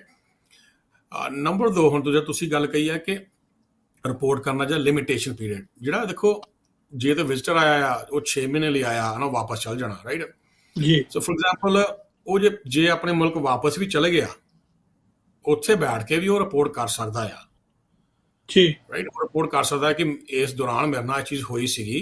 RCMP ਰਿਪੋਰਟ ਹੋ ਸਕਦੀ ਆ, ਉਸ ਜਿਹੜਾ ਜੂਰਿਸਡਿਕਸ਼ਨ ਹੈ ਉਹਦੀ ਜਿਹੜਾ ਉਹਦੀ ਪੁਲਿਸ ਸਟੇਸ਼ਨ ਹੋ ਗਿਆ ਉਹਨੂੰ ਰਿਪੋਰਟ ਹੋ ਸਕਦੀ ਆ। ਨੰਬਰ 3, ਜਦੋਂ ਇਹ ਚੀਜ਼ ਹੁੰਦੀ ਹੈ ਨਾ ਤਾਂ ਵਾਇਲੇਸ਼ਨ ਦੋਵੇਂ ਪਾਸੇ ਹੀ ਆ। Violation not only just one side, okay ਜੀ। ਵਾਇਲੇਸ਼ਨ ਦੋਵੇਂ ਪਾਸੇ ਹੀ ਆ। ਫੋਰ ਐਗਜ਼ਾਮਪਲ ਜੇ ਤੇ ਉਹਦੇ ਕੋਲ ਵਰਕਿੰਗ ਰਾਈਟ ਨਹੀਂ ਸੀਗਾ ਵਿਜ਼ਿਟਰ ਕੋਲ ਜੀ, ਤੇ ਉਹ ਕੰਮ ਕਰਨ ਲੱਗ ਗਿਆ, ਤੇ ਮੇਰਾ ਸਵਾਲ ਇਹ ਹੈ ਕਿ ਜਿਹੜਾ ਵਿਜ਼ਿਟਰ ਆ ਉਹਨੂੰ ਸ਼ਾਇਦ ਕਾਨੂੰਨਾਂ ਦਾ ਘੱਟ ਪਤਾ ਹੋਊਗਾ ਜੀ, ਜਾਂ ਨੈਗਲੀਜੈਂਸ ਹੋ ਸਕਦੀ ਹੈ, ਜਾਂ ਇਗਨੋਰੈਂਟ ਹੋ ਸਕਦੀ ਹੈ, ਜਾਂ ਉਹਦੀ ਲੋੜ ਹੋ ਸਕਦੀ, ਜ਼ਰੂਰਤ ਹੋ ਸਕਦੀ ਹੈ, ਰਾਈਟ। We don't know. ਪਰ ਜਿਹੜਾ ਇੰਪਲੋਇਰ ਆ ਉਹਨੂੰ ਇਹ ਗੱਲ ਪਤਾ ਆ, ਕਿਉਂਕਿ ਇੰਪਲੋਇਰ ਨੂੰ employment standard act, health and occupation health and safety act, human rights code, ਇਹ ਸਾਰੇ ਜਿਹਨ ਨੌਲੇਜ ਹੁੰਦੀ ਆ। ਉਹਨੂੰ ਪਤਾ ਹੁੰਦਾ ਕਿ ਇਹ ਨਹੀਂ ਕੀਤੀ ਜਾ ਸਕਦੀ, ਰਾਈਟ। ਉਹਦੇ ਬਾਵਜੂਦ ਵੀ ਉਹਨੂੰ ਇੰਪਲੋਈ ਕਰ ਰਿਹਾ ਆ under the intention of labour exploitation. Employer ਉੱਤੇ ਜ਼ਿਆਦਾ ਐਕਸ਼ਨ ਆਉਂਦਾ ਆ ਬਿਕਾਜ਼ ਉਹਦੀਆਂ ਜ਼ਿੰਮੇਵਾਰੀਆਂ ਨੇ ਉਸ ਚੀਜ਼ਾਂ ਦੀਆਂ। ਸਗੋਂ ਉਹਨੂੰ ਜੀ ਤਾਂ ਇਹ ਗੱਲ ਚਾਹੀਦੀ ਸੀਗੀ ਕਿ ਉਹਨੂੰ EMPLOYEE ਨੂੰ ਦੱਸਣਾ ਕਿ ਲਿਸਨ ਤੁਹਾਡੇ ਕੋਲ ਪ੍ਰੋਪਰ ਵਰਕ ਪਰਮਿਟ ਨਹੀਂ ਹੈਗਾ, ਮੈਂ ਤੈਨੂੰ ਹਾਇਰ ਨਹੀਂ ਕਰ ਸਕਦਾ। ਪਰ ਹੇਅਰਸ ਅ ਜੀ ਥਿੰਗ, ਉਹਦਾ ਫਾਇਦਾ ਜ਼ਿਆਦਾ ਆ। ਸੋ ਥਿੰਕ ਅਬਾਊਟ ਇਟ, ਡੈਮੇਜ ਕਿਹਦਾ ਜ਼ਿਆਦਾ ਹੋ ਰਿਹਾ ਆ? ਯੈਸ, EMPLOYEE ਨੇ ਵਾਇਲੇਟ ਕੀਤਾ, I get it, I understand that, ਉਹਦੇ ਤੇ ਜਿਹੜੇ ਕੌਨਸੀਕੁਐਂਸ ਹੋਣਗੇ। ਪਰ EMPLOYER ਜਿਹੜਾ ਆ ਉਹ ਤੋਂ ਵੱਧ ਜ਼ਿੰਮੇਦਾਰ ਹੋ ਗਿਆ ਜਸਟ ਬਿਕਾਜ਼ ਉਹ ਇੰਟੈਂਸ਼ਨਲੀ ਇਹ ਚੀਜ਼ ਪਿਆ, ਰਾਈਟ? ਸੋ ਜੇ ਕਿਸੇ ਨਾਲ ਵੀ ਜਿਸ ਕਿਸੇ ਨਾਲ ਵੀ ਇਹ ਧੱਕਾ ਹੁੰਦਾ ਆ EMPLOYEE ਦੇ ਨਾਲ, ਰਾਈਟ, ਉਹਨੂੰ ਜ਼ਰੂਰ ਕੰਪਲੇਨ ਕਰਨੀ ਚਾਹੀਦੀ। ਪਰ ਦੂਸਰੇ ਸਾਈਡ ਕੋਇਨ ਦਾ ਇਹ ਵੀ ਹੈ ਵੀਰ ਜੀ, ਆਪਾਂ ਇਕੱਲੇ EMPLOYEE ਦੇ ਹੱਕ ਦੀ ਗੱਲ ਨਹੀਂ ਕਰਨੀ। EMPLOYERS ਕਈ ਵਾਰ ਅਸੀਂ ਦੇਖੇ ਨੇ ਜਿਹੜੇ ਇਨ ਗੁੱਡ ਫੇਥ ਕਿਸੇ ਬੱਚੇ ਜਾਂ ਬੱਚੀ ਦੀ ਰਿਕੁਐਸਟ ਸੁਣ ਕੇ ਕਿ ਸਾਡੀ ਹਾਲਤ ਬਹੁਤ ਖਰਾਬ ਆ, ਕਿ ਅਸੀਂ ਮੰਗਣਯੋਗ ਹੋ ਜਾਣਾ ਆ, ਸਾਨੂੰ ਕੰਮ ਚਾਹੀਦਾ, ਪਰ ਸਾਡੇ ਕੋਲ ਸਟੇਟਸ ਨਹੀਂ ਹੈ। ਤਾਂ EMPLOYER ਜਿਹੜਾ ਹੁੰਦਾ ਧਰਮੀ ਹੋਣ ਦੇ ਖਾਤਰ ਉਹ ਕਹਿੰਦਾ ਓਕੇ ਦੈਟਸ ਫਾਈਨ, ਮੈਂ ਤੈਨੂੰ ਆ ਡਿਊਟੀਜ਼ ਦੇ ਸਕਦਾ, ਮੈਨੂੰ ਕੈਸ਼ ਪੇ ਕਰ ਦੂੰਗਾ, ਰਾਈਟ? ਉਹਦੇ 'ਚ ਕੀ ਹੁੰਦਾ ਹੈ, ਕੁਝ EMPLOYEES ਫਰੇਮ ਕਰ ਦਿੰਦੇ ਆ EMPLOYER ਨੂੰ, ਫਾਲਸ ਚਾਰਜਸ ਲਗਾ ਦਿੱਤੇ, ਰਾਈਟ? ਉਹ ਤੋਂ ਕੰਪਨਸੇਸ਼ਨ ਲੈਣ ਦੇ ਇਸ਼ੂਜ਼ ਵਿੱਚ। ਉਹਦੇ ਵਿੱਚ EMPLOYER ਦਾ ਜਿਹੜਾ ਨਾ ਇਹ ਇਮੀਡੀਏਟਲੀ ਜਦੋਂ ਉਹਨੂੰ ਲੱਗਿਆ ਪਤਾ ਕਿ ਉਹ ਐਕਸਪਲੋਇਟ ਹੋ ਰਿਹਾ ਹੈ, ਇਮੀਡੀਏਟਲੀ ਅਥਾਰਟੀਜ਼ ਨਾਲ ਇਤਲਾਹ ਕਰਕੇ ਤੇ ਉਹਦੇ ਜਿਹੜਾ ਕੰਡਕਟ ਗੁੱਡ ਫੇਥ ਦੱਸਣਾ ਪੈਣਾ। ਐਜ਼ ਆਈ ਸੈਡ ਬਿਫੋਰ, ਜਿਹੜਾ ਮੋਰਲ ਜਿਹੜਾ ਡਿਊਟੀਜ਼ ਹੈ ਨਾ ਇਨਸਾਨ ਦੀ ਤੇ ਕਾਨੂੰਨ, ਇਹ ਹੈਂਡ ਇਨ ਹੈਂਡ ਕੰਮ ਕਰਦੇ ਆ। ਵਿਦਆਊਟ ਮੋਰਲਸ ਜਿਹੜਾ ਲਾਅ ਆ ਨਾ ਉਹ ਵੀ ਅਪਰੈਸਰ ਹੋ ਜਾਂਦਾ ਨਾ। ਕੱਲਾ ਜੇ ਕਾਨੂੰਨ ਹੀ ਹੋ ਗਿਆ ਉਹ ਵੀ ਇੱਕ ਡਿਕਟੇਟਰਸ਼ਿਪ ਹੋ ਗਈ, ਰਾਈਟ? ਇਹਨਾਂ ਕੰਟਰੀ 'ਚ ਮੋਰਲਸ ਨੂੰ ਵੀ ਮੋਰਲ ਦੀ ਵੀ ਅਹਿਮੀਅਤ ਰੱਖੀ ਜਾਂਦੀ ਹੈ। ਜੀ ਸੋ ਪ੍ਰੋਗਰਾਮ ਤੁਸੀਂ ਸੁਣ ਰਹੇ ਹੋ ਜੀ ਦਿਲ ਦੀਆਂ ਗੱਲਾਂ। ਮੈਂ ਆਪ ਜੀ ਦਾ ਹੋਸਟ ਮਨਵੀਰ ਸਿੰਘ, ਔਰ ਮੇਰੇ ਨਾਲ ਮਹਿਮਾਨ ਜੁੜੇ ਹੋਏ ਨੇ ਐਡਵੋਕੇਟ ਪ੍ਰਭ ਸਿੰਘ, ਲਾਫਿਨਿਟੀ ਐਡਵੋਕੇਟਸ LLP ਤੋਂ। ਅਸੀਂ ਗੱਲਬਾਤ ਕਰ ਰਹੇ ਹਾਂ ਕਿ ਪ੍ਰਵਾਸੀਆਂ ਦੇ ਕੈਨੇਡਾ ਦੇ ਵਿੱਚ ਹੱਕ ਤੇ ਫਰਜ਼ ਕੀ ਨੇ, ਜ਼ਿੰਮੇਵਾਰੀਆਂ ਕੀ ਨੇ। ਤੁਹਾਡਾ ਵੀ ਕੋਈ ਸਵਾਲ ਹੈ ਤਾਂ ਤੁਸੀਂ ਵਿਸ਼ੇ ਸੰਬੰਧੀ ਸਾਨੂੰ WhatsApp ਦੇ ਉੱਤੇ ਕਾਲ ਵੀ ਕਰ ਸਕਦੇ ਹੋ ਜਾਂ ਮੈਸੇਜ ਵੀ ਛੱਡ ਸਕਦੇ ਹੋ। ਸਰਦਾਰ ਪ੍ਰਭ ਸਿੰਘ ਹੁਣੀ ਲੀਗਲ ਕਾਉਂਸਲ ਨੇ ਵਰਲਡ ਸਿੱਖ ਪਾਰਲੀਮੈਂਟ ਦੇ ਵੀ ਔਰ ਯੂਨਾਈਟਿਡ ਸਿੱਖਸ ਦੇ ਵੀ ਕੈਨੇਡਾ ਦੇ ਵਿੱਚ, ਔਰ ਜਿਹੜਾ ਇਹ ਸਾਨੂੰ ਪੰਥਕ ਸੇਵਾਵਾਂ ਜਿਹੜੀਆਂ ਉਹਦੇ ਤਹਿਤ ਹੀ ਸਾਡੇ ਨਾਲ ਗੱਲਬਾਤ ਕਰ ਰਹੇ ਨੇ। ਤੇ ਇਹ ਪ੍ਰੋਗਰਾਮ ਜਿਹੜਾ ਪੇਡ ਨਹੀਂ ਹੈ, ਇਹ ਸਿਰਫ ਇੱਕ ਕਮਿਊਨਿਟੀ ਦੀ ਸੇਵਾ ਦੇ ਵਿੱਚ ਪ੍ਰੋਗਰਾਮ ਪੇਸ਼ ਕੀਤਾ ਜਾ ਰਿਹਾ।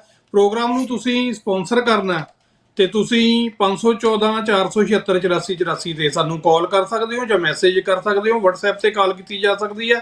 ਔਰ ਵਿਸ਼ੇ ਸੰਬੰਧੀ ਕੋਈ ਗੱਲਬਾਤ ਕਰਨੀ ਹੈ ਤਾਂ ਤੁਸੀਂ ਸਾਨੂੰ YouTube ਤੇ ਜਾਂ ਫਿਰ ਤੁਸੀਂ Facebook ਤੇ ਜਾਂ WhatsApp ਤੇ ਜਾਂ ਤੁਸੀਂ ਕਿਸੇ ਵੀ ਹੋਰ ਮਾਧਿਅਮ ਰਾਹੀਂ ਈਮੇਲ ਤੇ callservices@hotmail.com ਜਾਂ tv84media@hotmail.com ਤੇ ਵੀ ਤੁਸੀਂ ਸਾਡੇ ਨਾਲ ਸੰਪਰਕ ਕਰ ਸਕਦੇ ਹੋ ਪ੍ਰੋਗਰਾਮ ਸੰਬੰਧੀ ਜੇ ਤੁਹਾਡਾ ਕੋਈ ਸੁਝਾਅ ਹੋਵੇ। ਜੇ ਪ੍ਰੋਗਰਾਮ ਨੂੰ ਤੁਸੀਂ ਲੇਟ ਜੁਆਇਨ ਕੀਤਾ ਤਾਂ ਇਹ ਪ੍ਰੋਗਰਾਮ ਜਿਹੜਾ ਜਿਵੇਂ ਹੀ ਅਸੀਂ ਪ੍ਰੋਗਰਾਮ ਜਿਹੜਾ 1 ਵਜੇ ਖਤਮ ਹੋਣਾ ਇੱਥੇ ਨਿਊਯਾਰਕ ਦੇ ਟਾਈਮ, ਤੇ ਉਸੇ ਵਕਤ ਇਹ ਪ੍ਰੋਗਰਾਮ ਆ ਜਿਹੜਾ YouTube TV84 ਦੇ YouTube ਚੈਨਲ ਤੇ ਵੀ ਉਪਲਬਧ ਹੋ ਜਾਏਗਾ। ਸੋ ਤੁਸੀਂ ਸਬਸਕ੍ਰਾਈਬ ਵੀ ਕਰ ਲਓ ਤਾਂ ਕਿ ਪ੍ਰੋਗਰਾਮ ਸ਼ੁਰੂ ਹੋਣ ਤੋਂ ਪਹਿਲਾਂ ਤੁਹਾਨੂੰ ਨੋਟੀਫਿਕੇਸ਼ਨ ਆ ਜਾਇਆ ਕਰੇ।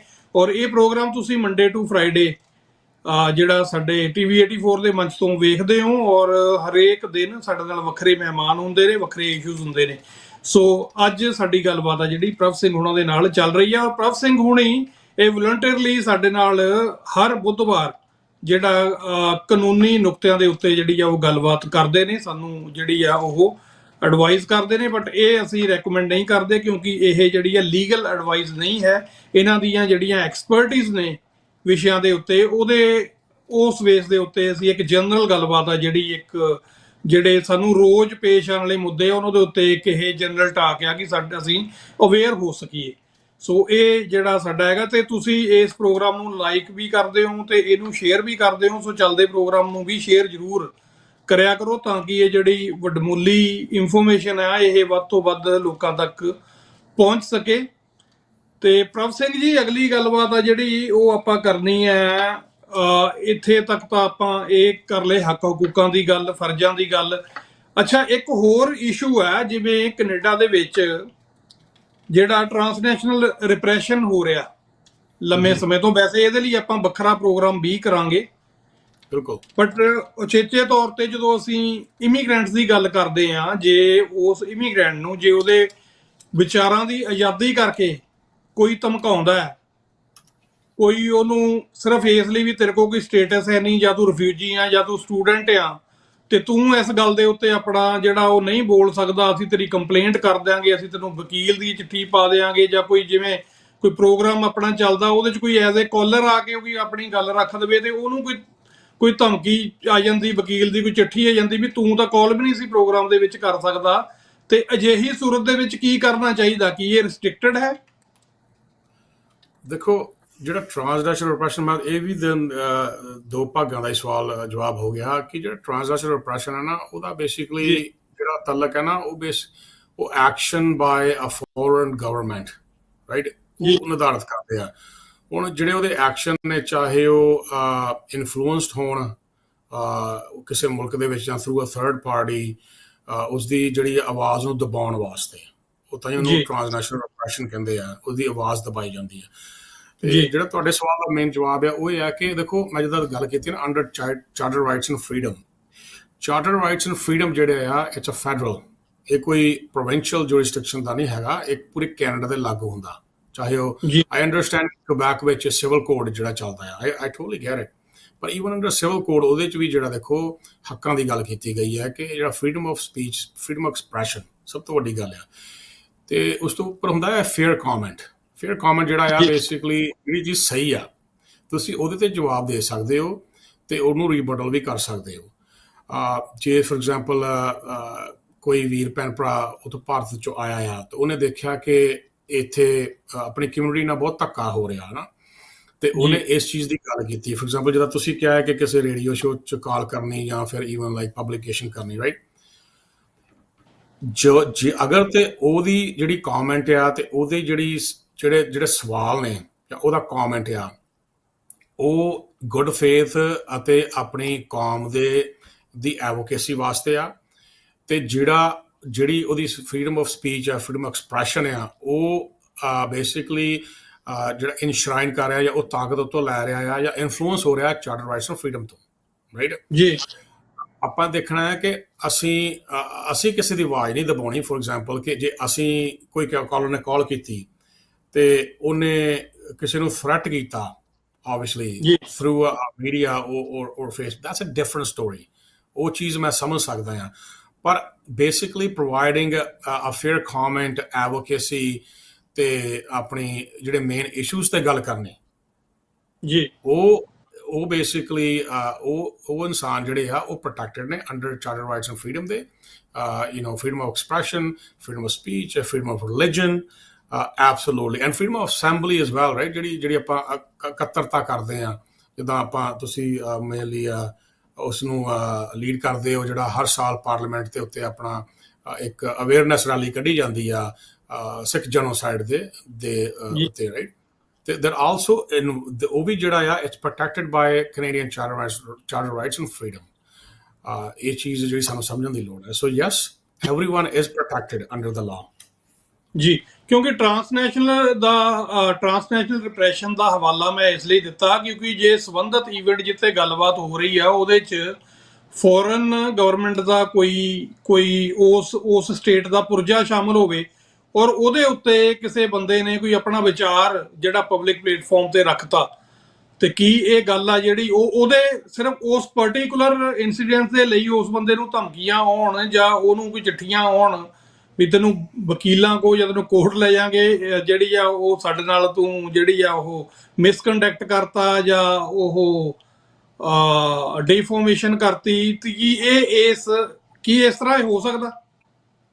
ਦੇਖੋ, ਦੈਨ ਅਗੇਨ ਇਹਦੇ ਬੇਸਿਕਲੀ ਰਿਸਪੌਂਸ ਵੀ ਕਈ ਬਣ ਜਾਂਦੇ। ਹੁਣ ਜਦੋਂ ਤੁਸੀਂ ਡੈਫਾਮੇਸ਼ਨ ਦੀ ਗੱਲ ਕੀਤੀ ਹੈ, ਦੇਖੋ ਡੈਫਾਮੇਸ਼ਨ ਜਿਹੜੀ ਹੈ ਨਾ ਉਹ ਹੁੰਦੀ ਹੈ ਕਿ ਜਿਹੜੀ ਚੀਜ਼ ਨਹੀਂ ਹੋਈ ਉਸ ਨੂੰ ਤੁਸੀਂ ਬਾਹਰ ਜਾ ਕੇ ਤੇ ਹੋਰ ਬਣਾ ਕੇ ਪੇਸ਼ ਕਰਨਾ, ਉਹਨੂੰ ਡੈਫਾਮੇਸ਼ਨ ਕਹਿੰਦੇ ਆ।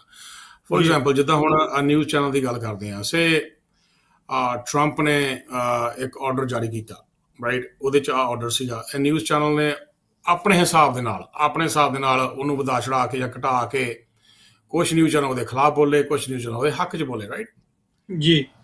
ਉਹ ਚੀਜ਼ ਹੋਈ ਆ, ਜਿਹੜੀ ਚੀਜ਼ ਨਾਲ ਅਫੈਕਟ ਹੋਇਆ, ਡਰਾਮਾ ਹੋਇਆ, ਜਾਂ ਜਿਹੜੀ ਚੀਜ਼ ਨਾਲ ਸਾਨੂੰ ਕਈ ਵਾਰ ਕਹਿੰਦੇ ਨਾ ਆਪਣੇ ਜ਼ਖਮ ਕੁਰੇਦੇ ਜਾਣੇ ਜੀ, that is not defamation actually, that is awareness. I give you another example.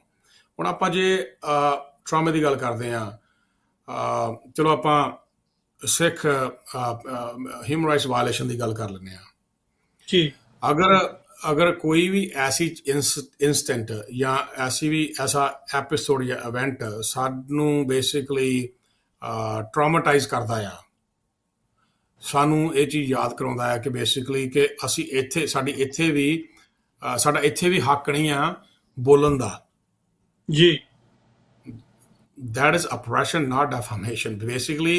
so ਜਿਹੜਾ डिफेम ਦੀ ਗੱਲ ਹੋ ਰਹੀ ਹੈ ਨਾ, ਉਹ ਇੱਕ ਡਿਫਰੈਂਟ ਕੰਟੈਕਸਟ ਵਿੱਚ ਆ ਜਾਂਦਾ ਆ। ਜੀ ਪਰ ਜੇ ਫॉर एग्जांपल ਜੇ ਕੋਈ ਅਲੈਜ ਕਰਦਾ ਆ ਕਿ it's defamation and what not, the individual or the party has to prove and there's a test behind it। ਉਹ ਟੈਸਟ ਹੋਣਾ ਬਹੁਤ ਜ਼ਰੂਰੀ ਆ। ਇਸ ਹਿਸਾਬ ਨਾਲ ਤੇ ਫਿਰ ਦੇਖੋ ਜਿਹੜੇ ਤੁਸੀਂ ਫੇਅਰ ਕਮੈਂਟ ਦਿੰਦੇ ਹੋ, ਜੇ ਫॉर एग्जांपल ਕੋਈ ਸੇ 버ਗਰ ਕਿੰਗ ਗਿਆ, ਉੱਥੇ ਜਾ ਕੇ ਉਹਨੇ 버ਗਰ ਖਾਧਾ, right, and then something happened to his or her burger, ਤੇ ਉਹਨੇ ਕਮੈਂਟ ਪਾਇਆ ਕਿ ਇਸ ਲੋਕੇਸ਼ਨ ਤੇ ਨਾ ਆਇਓ ਜੇ, ਬਿਕਾਜ਼ ਇੱਥੇ ਮੈਂ ਆਰਡਰ ਕੀਤਾ ਸੀ, ਸਰਵਿਸ ਬਹੁਤ late C, I did not get my proper order। so is that a defamation? think about it। ਇੱਦਾਂ ਦੇ ਦੇਖੋ 1000 ਕਮੈਂਟਸ ਜਿਹੜੇ ਆ ਉਹ ਫੂਡ ਜਿਹੜੇ ਸਟੋਰਸ ਉਹਨਾਂ ਦੇ ਚੱਲਦੇ ਰਹਿੰਦੇ ਆ। ਇਸ ਹਿਸਾਬ ਨਾਲ ਤੇ then we basically be so in the whole Canada then, right? no ਜੀ ਮੈਂ ਤੁਹਾਡੇ ਨਾਲ ਨਾ ਇੱਕ ਐਗਜ਼ਾਮਪਲ ਸ਼ੇਅਰ ਕਰਨੀ ਚਾਹੁੰਦਾ ਮੌਂਟਰੀਅਲ ਦੇ ਹਵਾਲੇ ਦੇ ਨਾਲ। okay ਮੌਂਟਰੀਅਲ ਦੇ ਵਿੱਚ ਕਿਸੇ ਯੂਨੀਵਰਸਿਟੀ ਨੇ ਨੇਤਨਯਾਹੂ ਦਾ ਕੋਈ ਪ੍ਰੋਗਰਾਮ ਰੱਖਿਆ ਸੀਗਾ। ਤਕਰੀਬਨ 8 ਸਾਲ ਦੀ ਪੁਰਾਣੀ ਗੱਲ ਹੈਗੀ ਹੈ ਇਹ, 8 ਸਾਲ ਪੁਰਾਣੀ, 7-8 ਸਾਲ ਪੁਰਾਣੀ। ਨੇਤਨਯਾਹੂ ਨੇ ਮੌਂਟਰੀਅਲ ਆਉਣਾ ਸੀਗਾ, ਕਿਸੇ ਯੂਨੀਵਰਸਿਟੀ ਵੱਲੋਂ ਪ੍ਰੋਗਰਾਮ ਰੱਖਿਆ ਗਿਆ, ਪਰ ਜਿਹੜੀ ਫਿਲਿਸਤੀਨੀ ਸਟੂਡੈਂਟਸ ਯੂਨੀਅਨ ਸੀਗੀਆਂ, ਉਹਨਾਂ ਨੇ ਨੇਤਨਯਾਹੂ ਦੀਆਂ ਤਸਵੀਰਾਂ ਦੇ ਉੱਤੇ ਜਿਹੜਾ ਉਸ ਤਸਵੀਰਾਂ ਫੂਕੀਆਂ ਵੀ, ਉਹਨਾਂ ਦੇ ਉੱਤੇ ਕਾਲਕ ਵੀ ਮਲੀ, ਛਿੱਤਰ ਵੀ ਮਾਰੇ।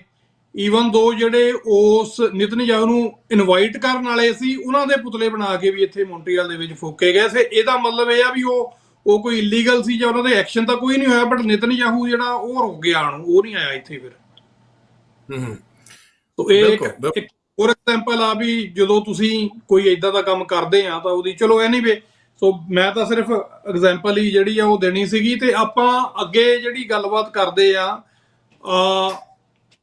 ਡੋਮੈਸਟਿਕ ਅਬਿਊਜ਼ ਦੀ, ਆਪਾਂ ਗੱਲਬਾਤ ਜਿਹੜੀ ਆ ਉਹ ਕਾਫੀ ਕੀਤੀ ਆ ਪਿਛਲੇ ਸੈਗਮੈਂਟ ਦੇ ਵਿੱਚ, ਹੈ ਨਾ।